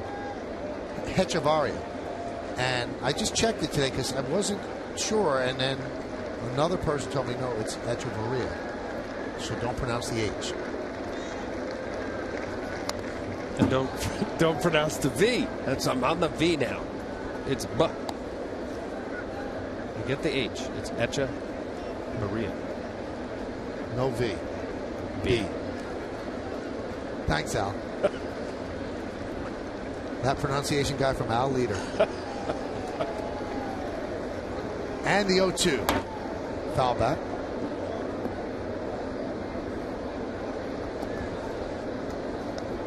See, I'm thinking right here, 2-0. This guy's a good fastball hitter. Let's see where. All right, so that was higher than high. A little above the belt, that it helped Hughes for Echevarria to not square it up. That, to me, is a little too good. Get on the corner. All right, expand down. That's what you have, 0-2. That's the whole point. You throw strikes. Pitchers will throw strikes over the plate to get to 2 strikes, and then you expand off the plate. And more aggressive hitters will swing at balls. It's kind of the basic formula from Little League on up. Not easy. Best players in the world.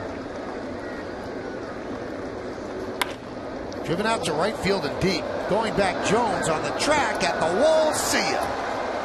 Home run, Echevarria, and the Blue Jays are on the board. Yankees lead 2-1. And the home run has been a bugaboo for Phil Hughes all year. Well, not to beat it, Michael, but you know, I just was watching that. He was getting some early outs and some quick outs, and I know it's only a run, but if you watch here, he's 0-2. He threw the curveball down the dirt for 1-2. And now he throws similar. Okay, so now this is outer third off the end of the bat up. Was able to narrow it up enough. And look, right field here. Hitters stay on it. It'll fly. Just a little too good for a young hitter who likes to hit the fastball. Just stayed with it. First career home run. And the 30th allowed by Phil Hughes. Fly ball, right field. Andrew Jones is there. He'll make the play, and that will do it. So Hughes gives up a solo home run to Echeverria, his first big league home run. We're halfway through. Yankees lead 2-1.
Special giveaway with the Yankees take on the Orioles on Saturday, September 1st. The first 18,000 guests, 14 and younger, are going to receive a Yankee student binder courtesy of Turkey Hill. For tickets, log on to Yankees.com, visit the stadium ticket window, Yankees clubhouse shops, or call Ticketmaster at 877-469-9849. That'd be nice for the kids to get out. We gonna get one? Well, you're not working this weekend. Did you get it one? No. Nick fires one past Echeverria for a leadoff single here in the fifth. So Nix is 2 for 2. Nice start. We saw that last inning with Steve Pierce, who walked and resulted in a run. Hot smash. Jason Nix, this ball down in the zone. Just gets down and gets the barrel right past Echeverria. A little late reaction. Now, Echeverria is really a shortstop. There's talk about potentially seeing what he looks like over at second base. They don't think he's going to be a future third baseman. With Alex Escobar at shortstop, this is his spot. See that one, Zunel. And Ichiro bunts foul. Cadillac scoreboard, it's 2-1 Yankees lead. You know, John Flaherty said this over the weekend, Al, when the Yankees were playing the Indians. You can't let a bad team think they have a chance to win. You got to stomp on them early because they'll give up. They have nothing to really play for if they fall behind early. If the game's close, they're going to start to think they can win. Sure. Look, they're major league players, and especially what becomes dangerous when you face like what's going to happen in Toronto down in September. You have a lot of nasty little. That's a cut fastball at 92. It almost looks like a slider. Ichiro fooled. You have a lot of young players that want to prove to their GM and major league scouts that they could play in the big leagues. That is a 92 mile cutter. Tough pitch.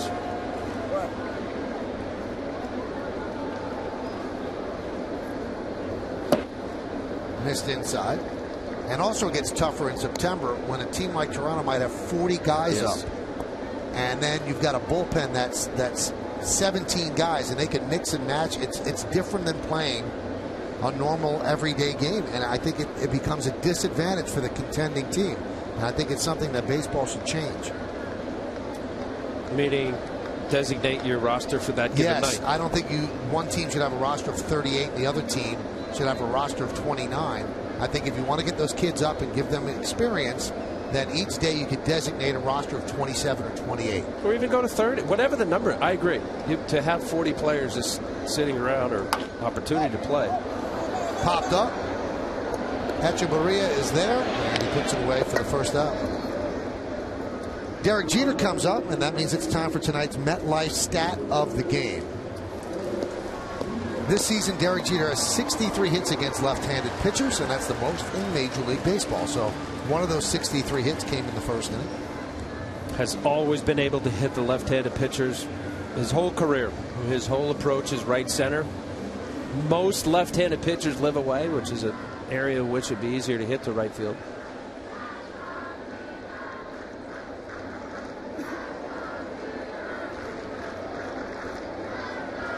Jeter hits .373 against left-handed pitchers, and that leads the American League. Count 0-1. See, now Romero, what he has shown tonight is that he's got that cut fastball in on the righties. And he really has established that. Really, the combination of what Romero has done to be one of the better pitchers in the American League when he's on is that changeup down and away. He really hasn't thrown it many times tonight. Primarily fastball, that cutter that Derek just fouled off, and the curveball. 0-2. See, Derek a little uncharacteristic right now for a guy as hot as Derek is to swing at a ball that high. Not happy about it. Romero coming right at him. Let's see if he goes off speed, expands in the dirt. Jason Nick's taking a close look, seeing whether he got a shot to advance a base here. Runner goes. The 0-2 swung and missed. So Jeter down on strikes and a stolen base for Nix. Derek just could not hold up. That ball again was a ball. This is a cut fastball out of Romero's hand. Up out of the zone. Torrealba just putting it in his back pocket. Jason Nix stole a base. So Derek is 1 for 3.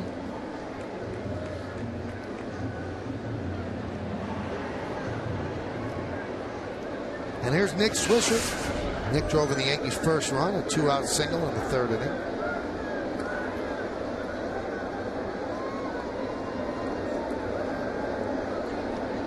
He and Derek Jeter really have been the forces for this offense in August. I mean, the 1-2 punch at the top of the lineup have done the most damage. So another ribby on the pond right now for Swisher. Runner at second, 2 outs, bottom of the 5th. Count 1-0. There's that changeup right there. No, hey, this is a big out for Ricky Romero and the Blue Jays. Down by 1, a tough hitter, and Swisher's hot, and it doesn't get any easier with the lefty on deck. I think Romero's going to treat this whole at bat like it's 0-2.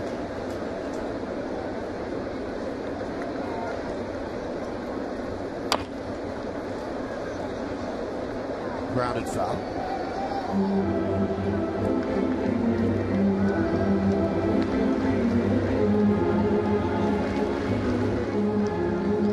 Well, much better than I thought coming into tonight's game. It was said about how poorly Ricky Romero had been pitching. 0-10 in his last 11 starts. Not tonight. Change of speeds. With that good cut fastball.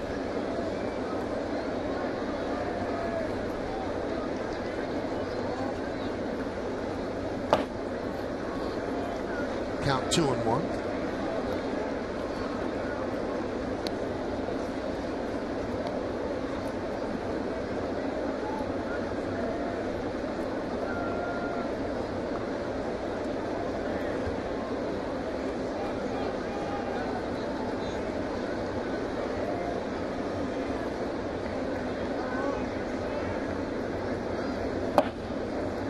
Swisher's counting to 3-1. Yeah, I sense the whole at bat right here that Romero's not defensive, just respecting and honoring a guy that is hot. His numbers, you just said, the 327 in August with the 6 home runs. Once you get behind, you just don't want to lay in an easy fastball. That's what he's doing right now. This is definitely a fastball count. Let's see if he comes back with that changeup. And he walks Nick Swisher. And that passes the baton to Robinson Cano. So Torrealba will go out and talk with Romero. And this copyrighted telecast is presented by authority of the New York Yankees. It may not be reproduced or retransmitted in any form. And the accounts and descriptions of this game may not be disseminated without the express written consent of the New York Yankees.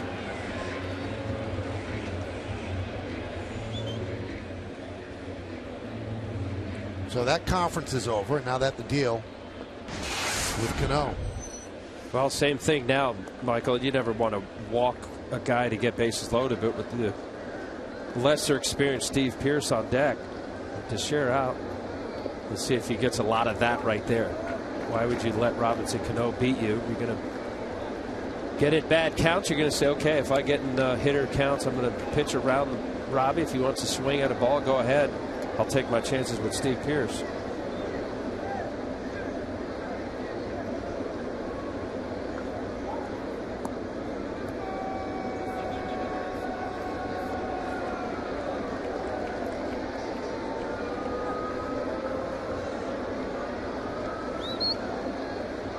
The 1-0. 2-0. It's the faith in John Farrell, the manager of the Blue Jays, and knowing that he has a veteran pitcher, Ricky Romero. Instead of just doing the here's 4 balls, let's pitch to Pearce. Trusting that this entire bat, Ricky Romero is treating Robinson Cano as an 0-2 count. If you're going to swing, you want the RBI, you're going to swing it at my pitch. Shattered bat and a ground ball to McCoy. That'll do it as Ricky Romero works into and out of trouble. No run to hit. 2 men left. We've played 5 at the stadium. 2-1 Yankees. Rasmus will lead off the 6th.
What has been affected most by the recent rash of injuries to the Yankees? You've been texting us, and here's how you voted.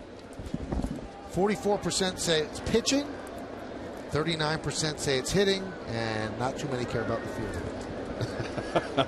No, they're saying because the fielding has been good. Sure. It is. It does come down to pitching. You see that last inning with Ricky Romero. Colby Rasmus with a high pop-up foul and out of play.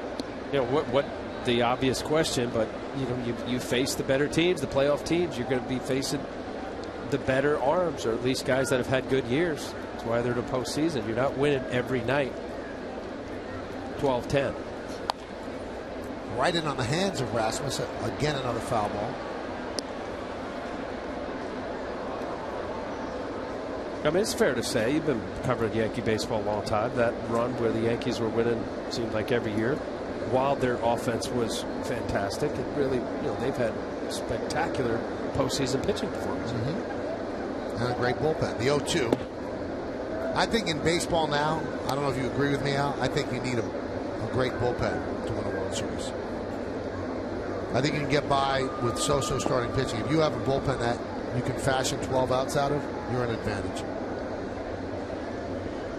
I mean, look how Tony La Russa used his bullpen for the Cardinals last year, and the way Joe used his bullpen in 2009. Well, I agree. I think because it's become so specialized. We're talking about here that the Yankees are going to be down a man. Well, they have the same amount of bench players as the Blue Jays because the Blue Jays went with 8 relievers and the Yankees have 7. So you have 8 relievers in Toronto's pen. You see that often, especially in the American League, because of all of the mix and match. Specialty, setup, 7th inning guy, 8th inning guy. And Rasmus walks to start off the 6th. You mentioned that last night about the switch hitting home runs. Why Mickey Mantle didn't have more. Right. Because they didn't have many relief pitchers. Right. They didn't change. The starter usually went the whole way. Yeah, lefty start. He was pretty much finishing the game. Here's Encarnacion. Grounded to third. Flied out to deep right. Go check that deep center.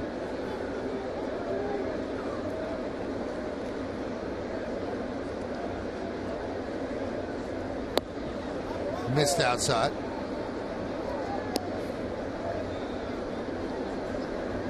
Could be dangerous right here. The year that Edwin Encarnacion's having 34 home runs. The duo between Jose Bautista and Encarnacion very lethal. Now it's down to Encarnacion. And it's amazing how they lost Bautista. He had a foul ball here at the stadium last time the Blue Jays were here. They didn't think it was anything serious. He was on the DL for a while. Played a game. Had to shut him down. Now he's getting surgery to repair the problem. I mean, he just took the heart out of their order. And the protection for Encarnacion.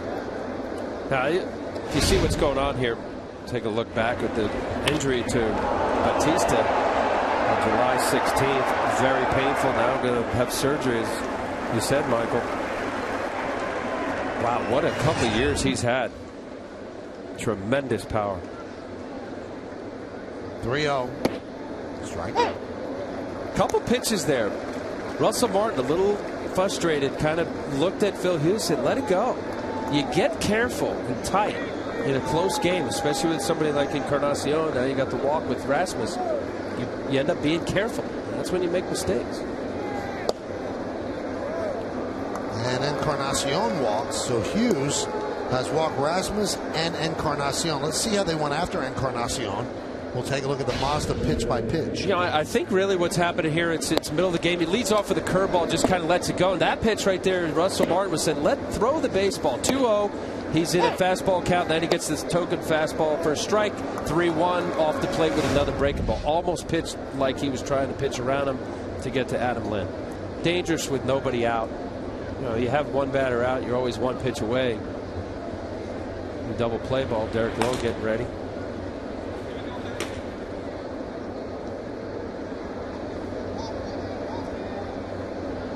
That's the scenario. This is where, you know, it's hard to kind of quantify or grab hold of, you know, what is the issue. You know, 26 years old, Phil Hughes has been around long enough. All-star. You know, there's moments in games like this you step off and remember walking around and say, okay, come on, let's go. You know, there's like a little bit of pick me. What do I need here? Let's be aggressive. Make pitches. You know, it's getting later in the game. You're up to 92 pitches.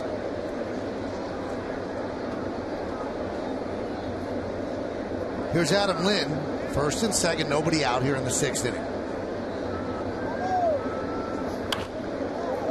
Foul away.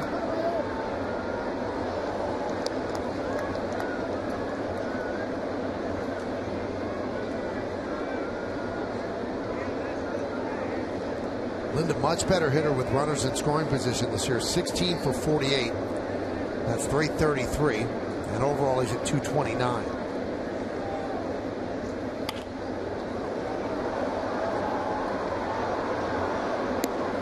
Count 0-2. Well, thank you right there. Pitched around Encarnacion. 2 balls that looked like off the plate. Lynn just waving at it. Got a chance to strike him out here.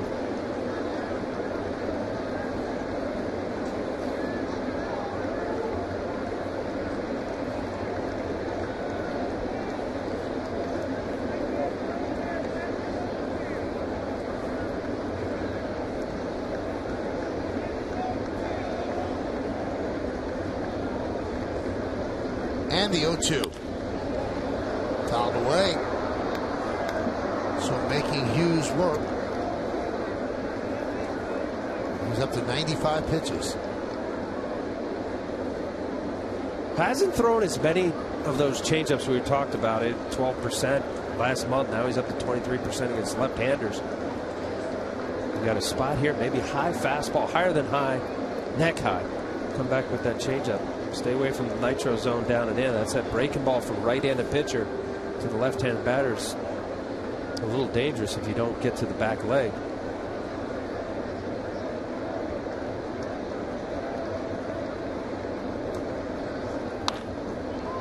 High fly ball down the right field line. Andrew Jones in the corner at the wall. He makes the play. Rasmus tags and goes to third. Staying put at first is Encarnacion, so there's one out and a long out. Wow, Michael, this is. He was in a spot where feeling the curveball down and in was a dangerous spot for most left-handers, especially here at the stadium. Misses with his changeup. It ended up being, he kind of hooked it, yanked it inside, and oh boy, when he hit this, let's see, right down the middle. Out in front, was a changeup through a couple 92s. You saw Adam Lind out in front, which really got him the sting of the bat off and was able to pop him up. Hit it to the shortest part of the ballpark, and Andrew Jones used up most of the real estate out there. Here's Yunel Escobar. Double play is still in order, so the Yankees have the infield back. Line to right at Cano. Fires to third. Double play.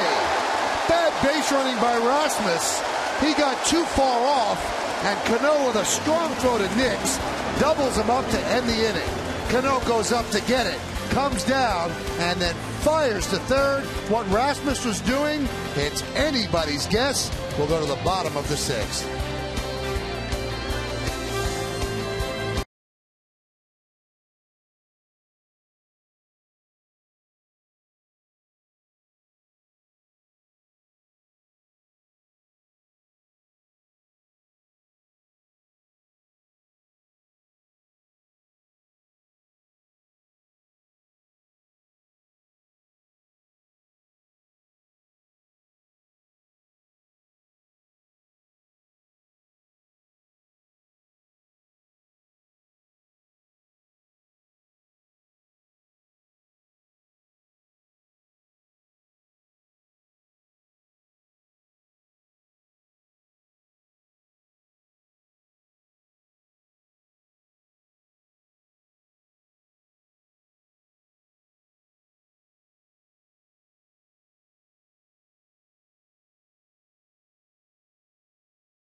Well, you have to wonder where Colby Rasmus was going there, Al. It didn't make sense. The ball goes over Cano's head. He can walk home. Right. Crawl on his knees. Now, I think what happened, Colby Rasmus, you get your secondary lead, Michael, and I think he got to a point where he thought he was close enough where if Robbie caught it, he could get back.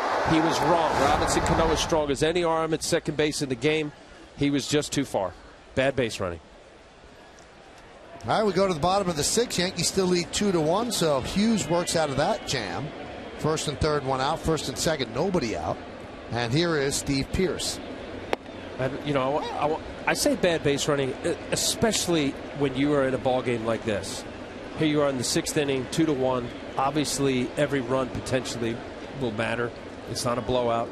Could get swept under if it was a bigger difference in the score right now. Pearce with a fly ball to Rasmus. Puts it away, 1 out. Let's take a couple more looks at that play at third on the Coors Light freeze can. Yeah. Beautiful. I mean, Robinson Cano, we're not talking about just an average, normal major league second baseman on the Coors Light freeze can. Really went up there, huh? And then the rocket arm.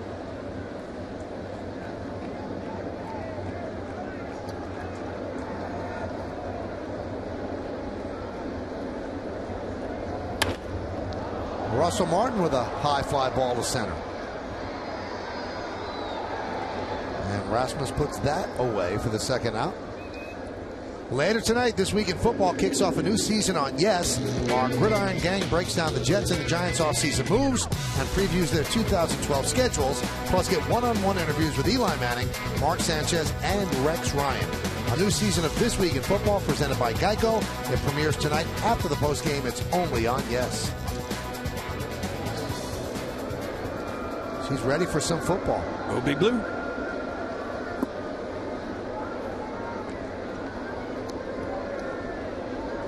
First game is next Wednesday. Giants Cowboys. Cowboys. Yep. Is that down in Dallas? No, it's in New York. Oh, Jersey. There's a strike. What do you mean? Oh, Jersey. No, I said New York. It's in Jersey. Okay, that was better. Right. That's that little peppy. Little sensitive, you know. That's why you lived in New York all those years. There's a strike. Did you? I lived in Manhattan. Let me check my map. That's New York.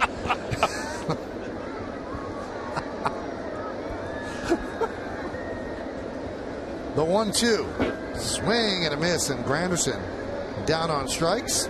He is tagged out by TOR AT NYA, and a strong 6th inning for Romero. He retires the Yankees in order. We'll go to the 7th. 2-1 Bombers.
All right, we go to the 7th inning. We'll take a look at tomorrow's starting pitchers, brought to you by Verizon Fios. Introducing Verizon Fios Quantum Speed.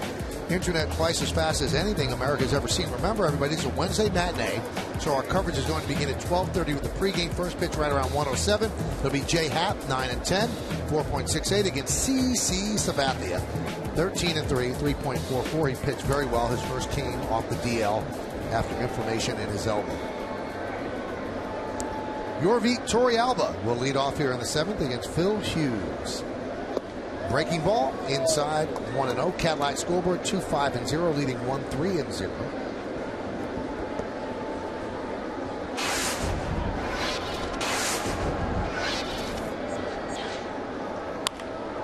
Ground ball to short.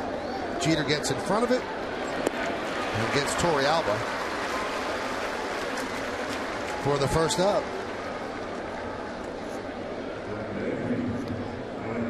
Orioles now lead 5-0 over the White Sox. That's the bottom of the 6th inning.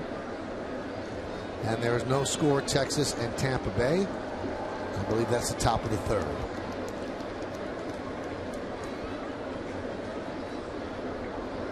Here's Mike McCoy. He scored the winning run yesterday in the 11th inning. And there's a strike. Yankee bullpen, I would guess, is a little short tonight. You see Lowe up there again. You've used Robertson 2 days in a row. He doesn't like to use him 3 days in a row. You've used Soriano 2 days in a row. He will use Soriano 3 days in a row.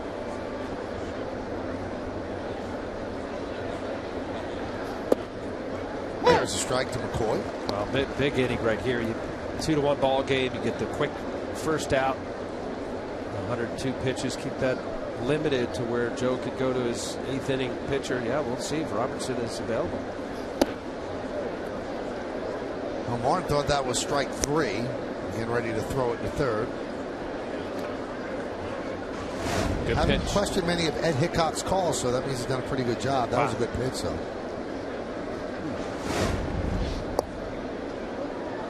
That just missed. Hughes doesn't like that call either. Well, see, I have a problem with that. You hope that Ed Hickok isn't mad at Russell Martin just because he kind of froze and held the glove the previous pitch.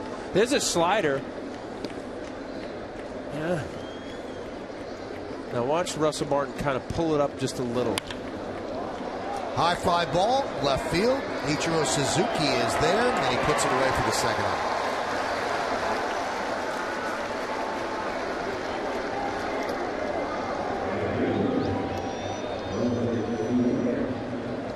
So 2 down, and that'll bring up Moises Sierra.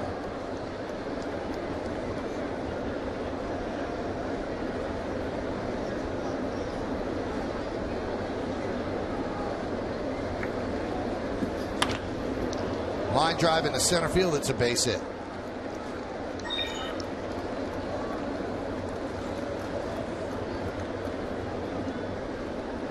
Middle of the plate. Dangerous. 2-1 game. You want to go outside corner. Sierra, young player, but a lot of upside with his power. He saw that ball leak back over the middle of the plate. Hit that ball hard. That's where you fight. You fight as a pitcher. You just bear down. It's a look of, okay, I'm making my best pitches right here. Best pitch of the day right here. Here's Atheny Echeverria.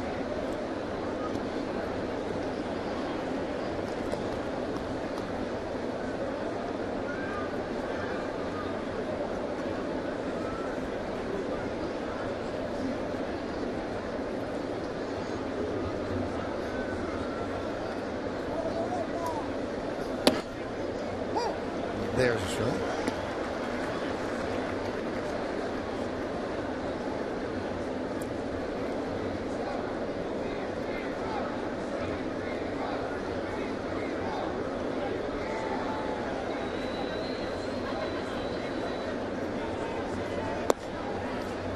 Count 1-1.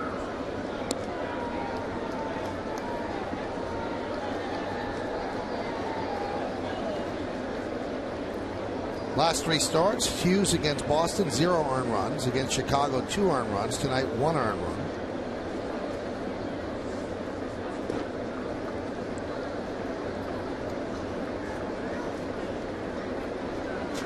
It's good, getting on a roll. 1.28 ERA with the 4 unearned runs against the Red Sox.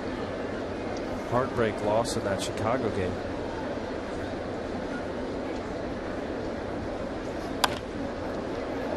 Fouled away, 1-2.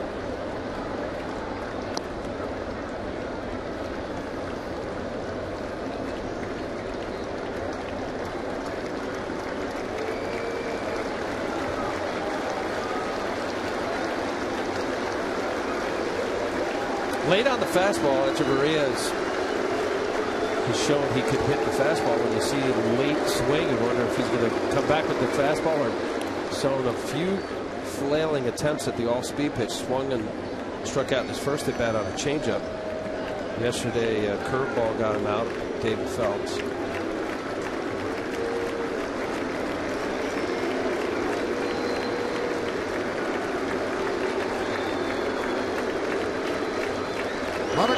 pitch is swung on and missed. And Echevarria goes down on strikes. No runs, a hit, no errors, and one man left on base. That was Phil Hughes' 500th career strikeout, and it gets it to end the top of the 7th inning. Time for the 7th inning stretch here at the stadium, and we'll stay here to honor America in the Bronx. Silent prayer as we remember the servicemen and women who are serving our country at home and around the globe. Thank you. Now, join in Kate Smith's rendition of God Bless America.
The A's are unbelievable. They're 13 games over 500. They're making a run to actually win the West. Only the Rangers playing great baseball holding them off. Time for the game summary brought to you by your local Nissan dealer.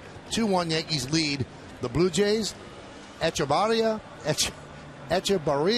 solo home run, his first of his career. Swisher, an RBI single. Knicks 2 for 2 with a run scored.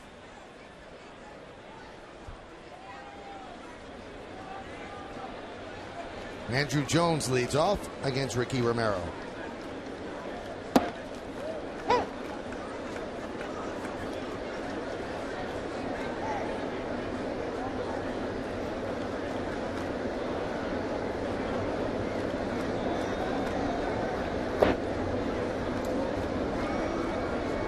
Cadillac scoreboard 2-1 Yankees lead. Tonight Jones is 0 for 2. He's 4 for his last 34. And with the injuries, he's going to have to start picking it up as Brandon Lyon warming. Since the acquisition of Ichiro Suzuki, Jones has really hit the skids. 8 hits and 52 at bats. That's 154 over 34 games. And I don't know how one has anything to do with the other, because it didn't take any time away from Andrew Jones. He just has not swung the bat well since they got Ichiro. Well, just watch it tonight, Michael. Normally, obviously, the lefty-righty tandem of his opportunity with Ibanez, it looks to me he's just not able to be balanced enough to square up that ball. So he's been getting a lot of cut fastballs in or third and just not getting to it. happens is when you know pitchers are pounding you, especially on the inside part of the plate, you start cheating a little bit, leak on the front side. It's susceptible to off speed. Preparing to use David Robertson for the 3rd straight day.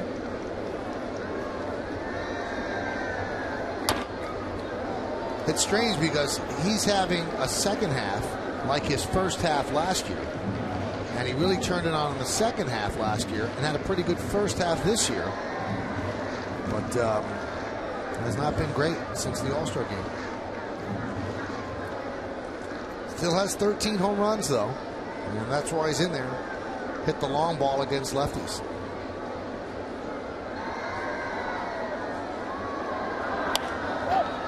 High pop-up. And Yunel Escobar with the call and the catch. Tomorrow night, comedian Tracy Morgan sits down with Michael Kay for a very real GMC Presents Center Stage. See a side of the Bronx native you've never seen before as the 30 Rock star opens up about his childhood and how SNL has changed his life. It's a new Center Stage tomorrow at 10 o'clock and again Friday after the postgame, only on Yes.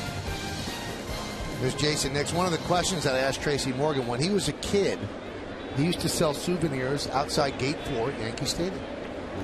And now you look at him, and not only is the star of 30 Rock, and he was on SNL, but you see him a lot sitting in the first row seats behind home plate in the legend seats.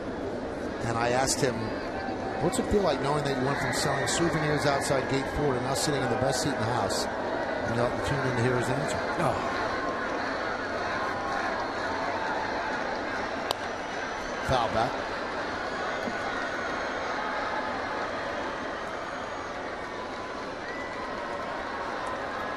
One of the people he credits with most of his success is Lorne Michaels, the head of Saturday Night Live. And I was there one night when Al actually met Lorne Michaels at an after party. That was fun. It was a special moment. Let's put it that way. It was special. And I was very grateful that Lorne still likes me. Maybe he doesn't. It really was one of the great moments I've ever had outside a ballpark. That was fun. It was great. It was a great night. It really was. It was me, you, David Cohn. We had a good time. Yes. It was the final episode of an SNL rap party. Think of all of the great comedians and talent that Lorne Michaels has put through. Stars. There's a strike. 2-2. One of the stars, right? Aren't you doing a little cameo in one of the SNL stars? Adam Sandler's movie, Grown Ups 2, yeah. It's really not a cameo, honestly. It's a significant role. I had my own trailer, okay? You'll have to wait till next summer when it comes out. Grown Ups 2. Look forward to it. 2-2. Grounded foul. Play a football coach. Do you really? Uh-huh. Whistle, I'll bet. The whistle, the hat, cut off sleeves, Belichickian. 103 pitches for Ricky Romero. Nix has scored a run, 2 singles and a stolen base. Yankees lead 2-1. Here's the 2-2. High fly ball, left center. Wow. Rasmus makes the catch. Rajay Davis looked like he was on Dancing with the Stars. He didn't know where that was. And they both were looking at each other. And finally, Rasmus made the catch. We saw that last night. Yep. I don't know what the command is here, but you have a high pop-up fly ball. First of all, I don't know why you wouldn't want to catch it. We saw the deferring last night, similar to the left fielder, right fielder, waiting for Colby Rasmus. You see on the Yesmo, he comes back. The general rule of thumb is left center, right center. Your center fielder catch it, but that to me looked like a fly ball to left. Well, whatever the case may be, anything a center fielder should get to, he should make the catch. I mean, he's there. Instead, they're looking at each other, and they almost dropped the ball in right field last night, as you said, and that one almost fell. And in a 2-1 game, that's significant. Ichiro serves that one into short center, but right there is Escobar for the final out of a 1-2-3-7. We've got a pitcher's duel here in the Bronx. Yankees lead the Blue Jays 2-1 as we head to the 8th.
Baseball on Yes is brought to you in part by Ford, the official truck of the New York Yankees. And look at that. We pan over to the right. It's time for the call to the bullpen, brought to you by AT&T. As Joe Girardi will go to his bullpen. He replaces Phil Hughes with David Robertson. David, another splendid season. Look at the numbers. 60 strikeouts in 44 and a third innings. Good year. The proud new papa of a baby boy came in last night. Scoreless inning. Gave up a couple hits. Got out of it. See if he can hold down this 8th inning. And what a job to Phil Hughes now. 3 starts in a row. Made some pitches when he had to. He's going to face the top of the order. Start with Rajai Davis.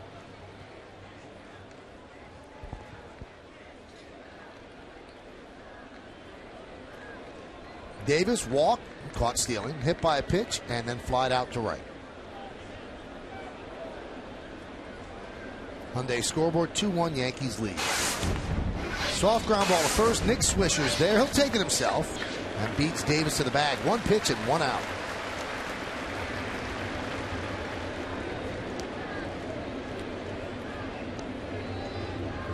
Beautiful for David Robertson, Yankees, and it's rather benign little ground ball to first. Robertson getting off the mound, making short.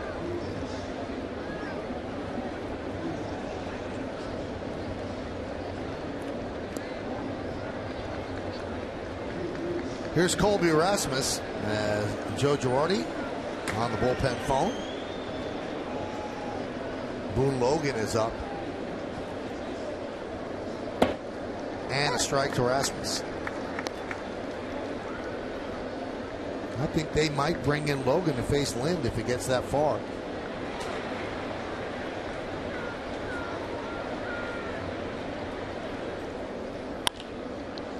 Fly ball center field, shallow, coming on is Granderson for the 2nd out.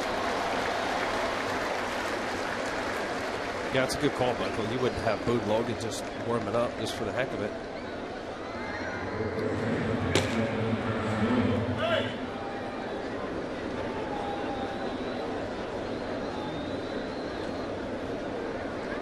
Going over the matchups. So this is a big batter for Robertson and the Yankees. Edwin Encarnacion.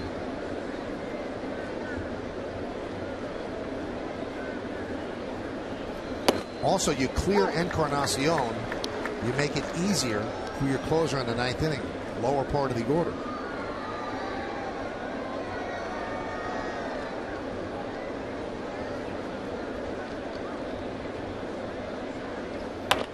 Check swing, a roller to first. Right there is Swisher. Good job by Robertson. He retires the Blue Jays in order. 1-2-3. We're going to the bottom of the 8th inning and the top of the Yankee order. They lead 2-1.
game. Text your vote to 42951 or vote online at yesnetwork.com. Tonight's candidates are number 1, Phil Hughes. Number 2, Nick Swisher.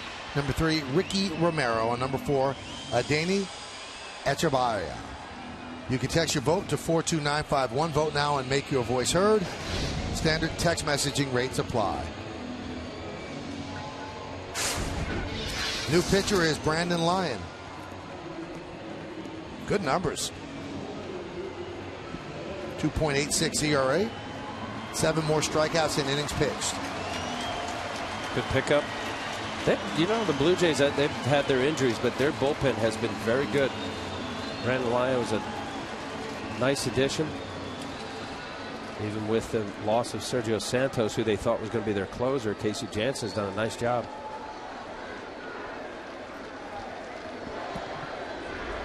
Hyundai scoreboard 2-1.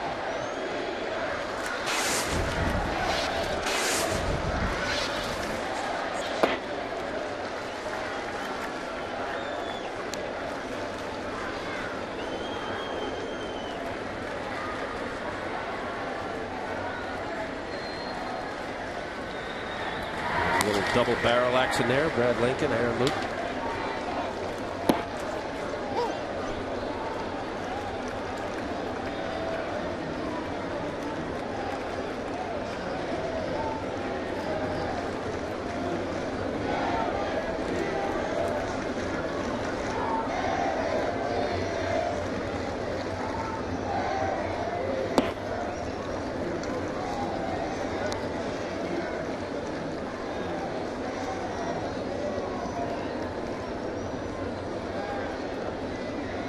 Jeter singled in the first, flied to center in the third, struck out in the fifth.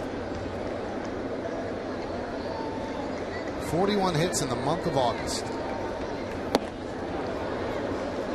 2-2.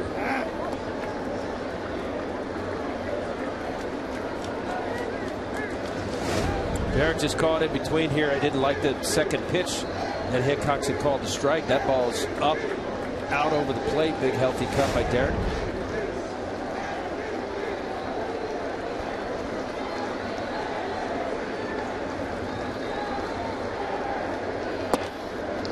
Missed outside. Lyon wanted that one. How close was this? Off the plate. Had the right height. That ball was just off the plate a little. Oof. Barely.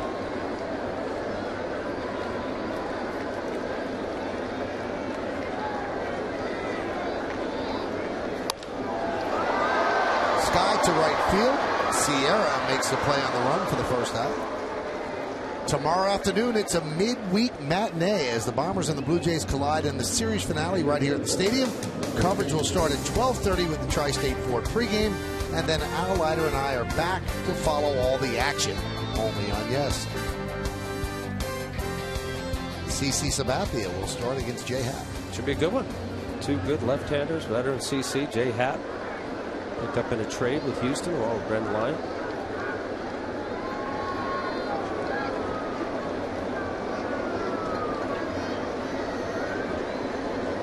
Here's Nick Swisher. Nick 1 for 2. Texas taking a 1-0 lead over Tampa Bay, bottom of the fourth. There's a strike. Home run by Ian Kinsler. The only run in that game. And Boston 6-0 over the White Sox, top of the 8th. I said Boston. I'm sorry. It's Baltimore 6-0. Boston will start at 10:05 against the Angels in L.A. Soriano will get another chance in the 9th inning to close this one out. A rare blown save last night.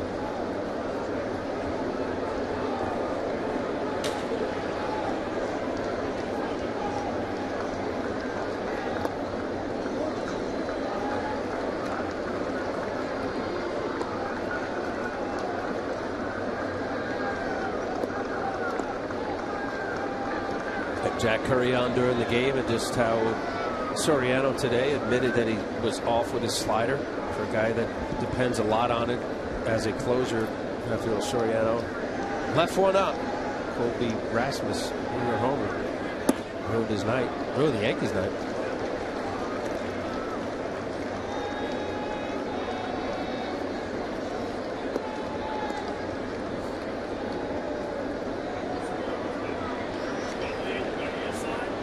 Intense conversation with bullpen coach Mike Harkey. The 2-2. Swing and a miss.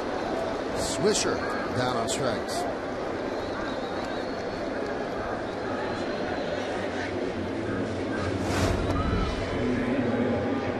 Coming with all off-speed jump. That big curveball has stayed soft to Swisher the entire time. Mike Harkey going over a scout report. You see that often with bullpen coaches. Mike Harkey, longtime coach now with Joe Girardi and friend. You go over who the potential batters are in the next inning and what the scout report is. Just a little reminder as the pitcher's warming up to try to execute those pitches. Here's Cano. And the count 1-0.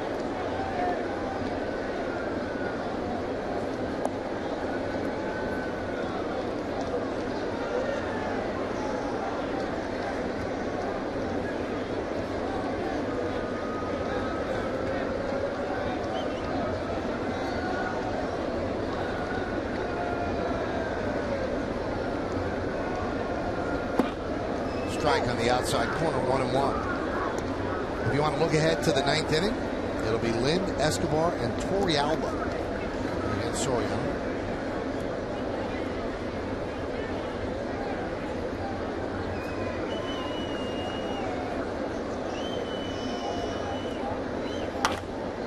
Popped up.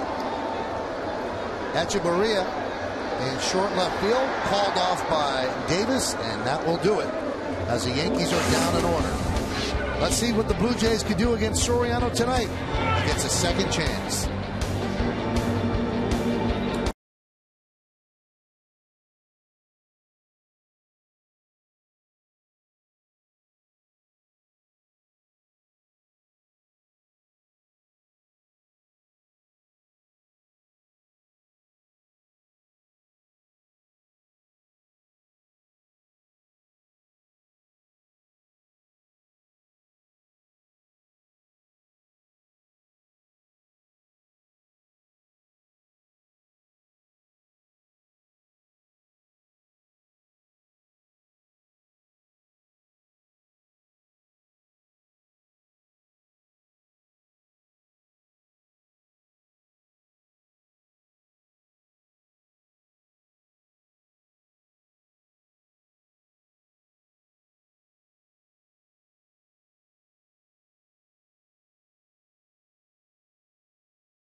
Gets the WB Mason postgame as Chris Sheeran recaps tonight's action against the latest news from around baseball. Plus, Jack Curry with the team's reaction, including Joe Girardi's thoughts in the manager's report. It's the WB Mason postgame.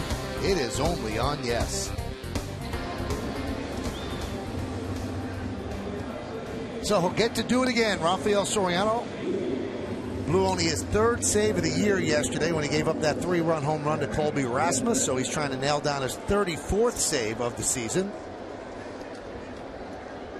Yesterday the slider wasn't working that great. Well, less wiggle tonight, Michael. 1-run lead. Last night he had a 2-1 lead, a 6-4 difference to the Yankees.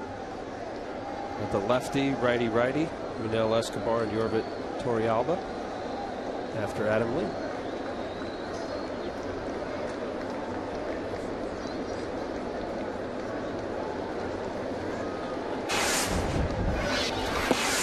And there's the strike. 94-mile-an-hour fastball for Soriano.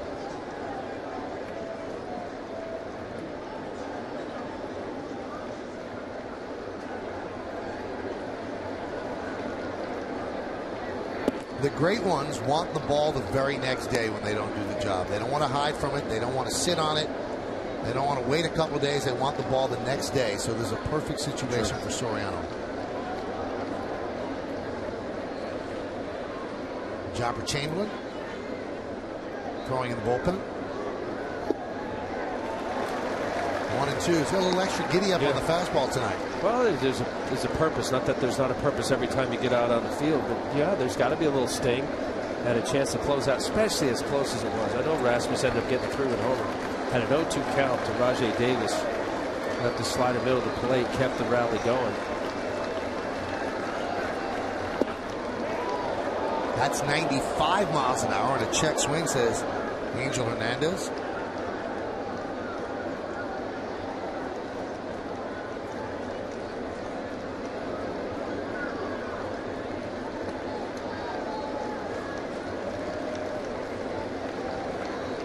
And the 2-2.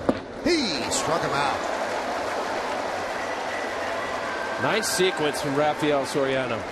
Stayed hard the entire bat, got a couple foul balls at 95, one of his better fastballs that you'll see, and then it just a bottom dropout slider on the Yesmo here, hand on top, pulls down, and that's that unhittable slider he's done so well this year. Speed up the hitter and then slider in the dirt has been the recipe.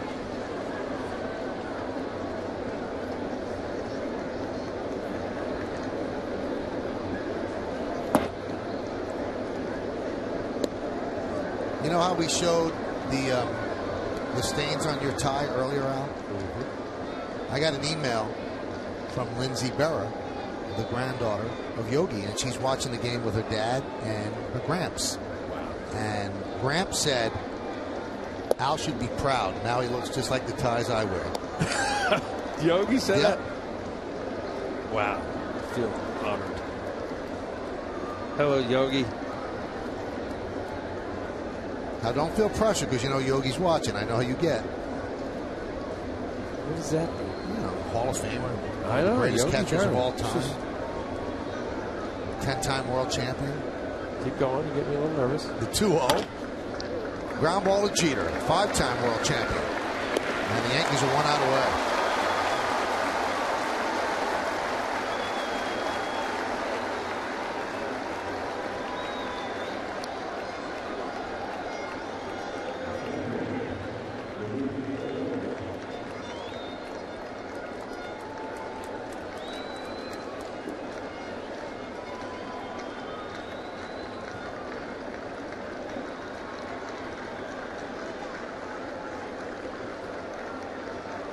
So it comes down to Yorvit Torrealba.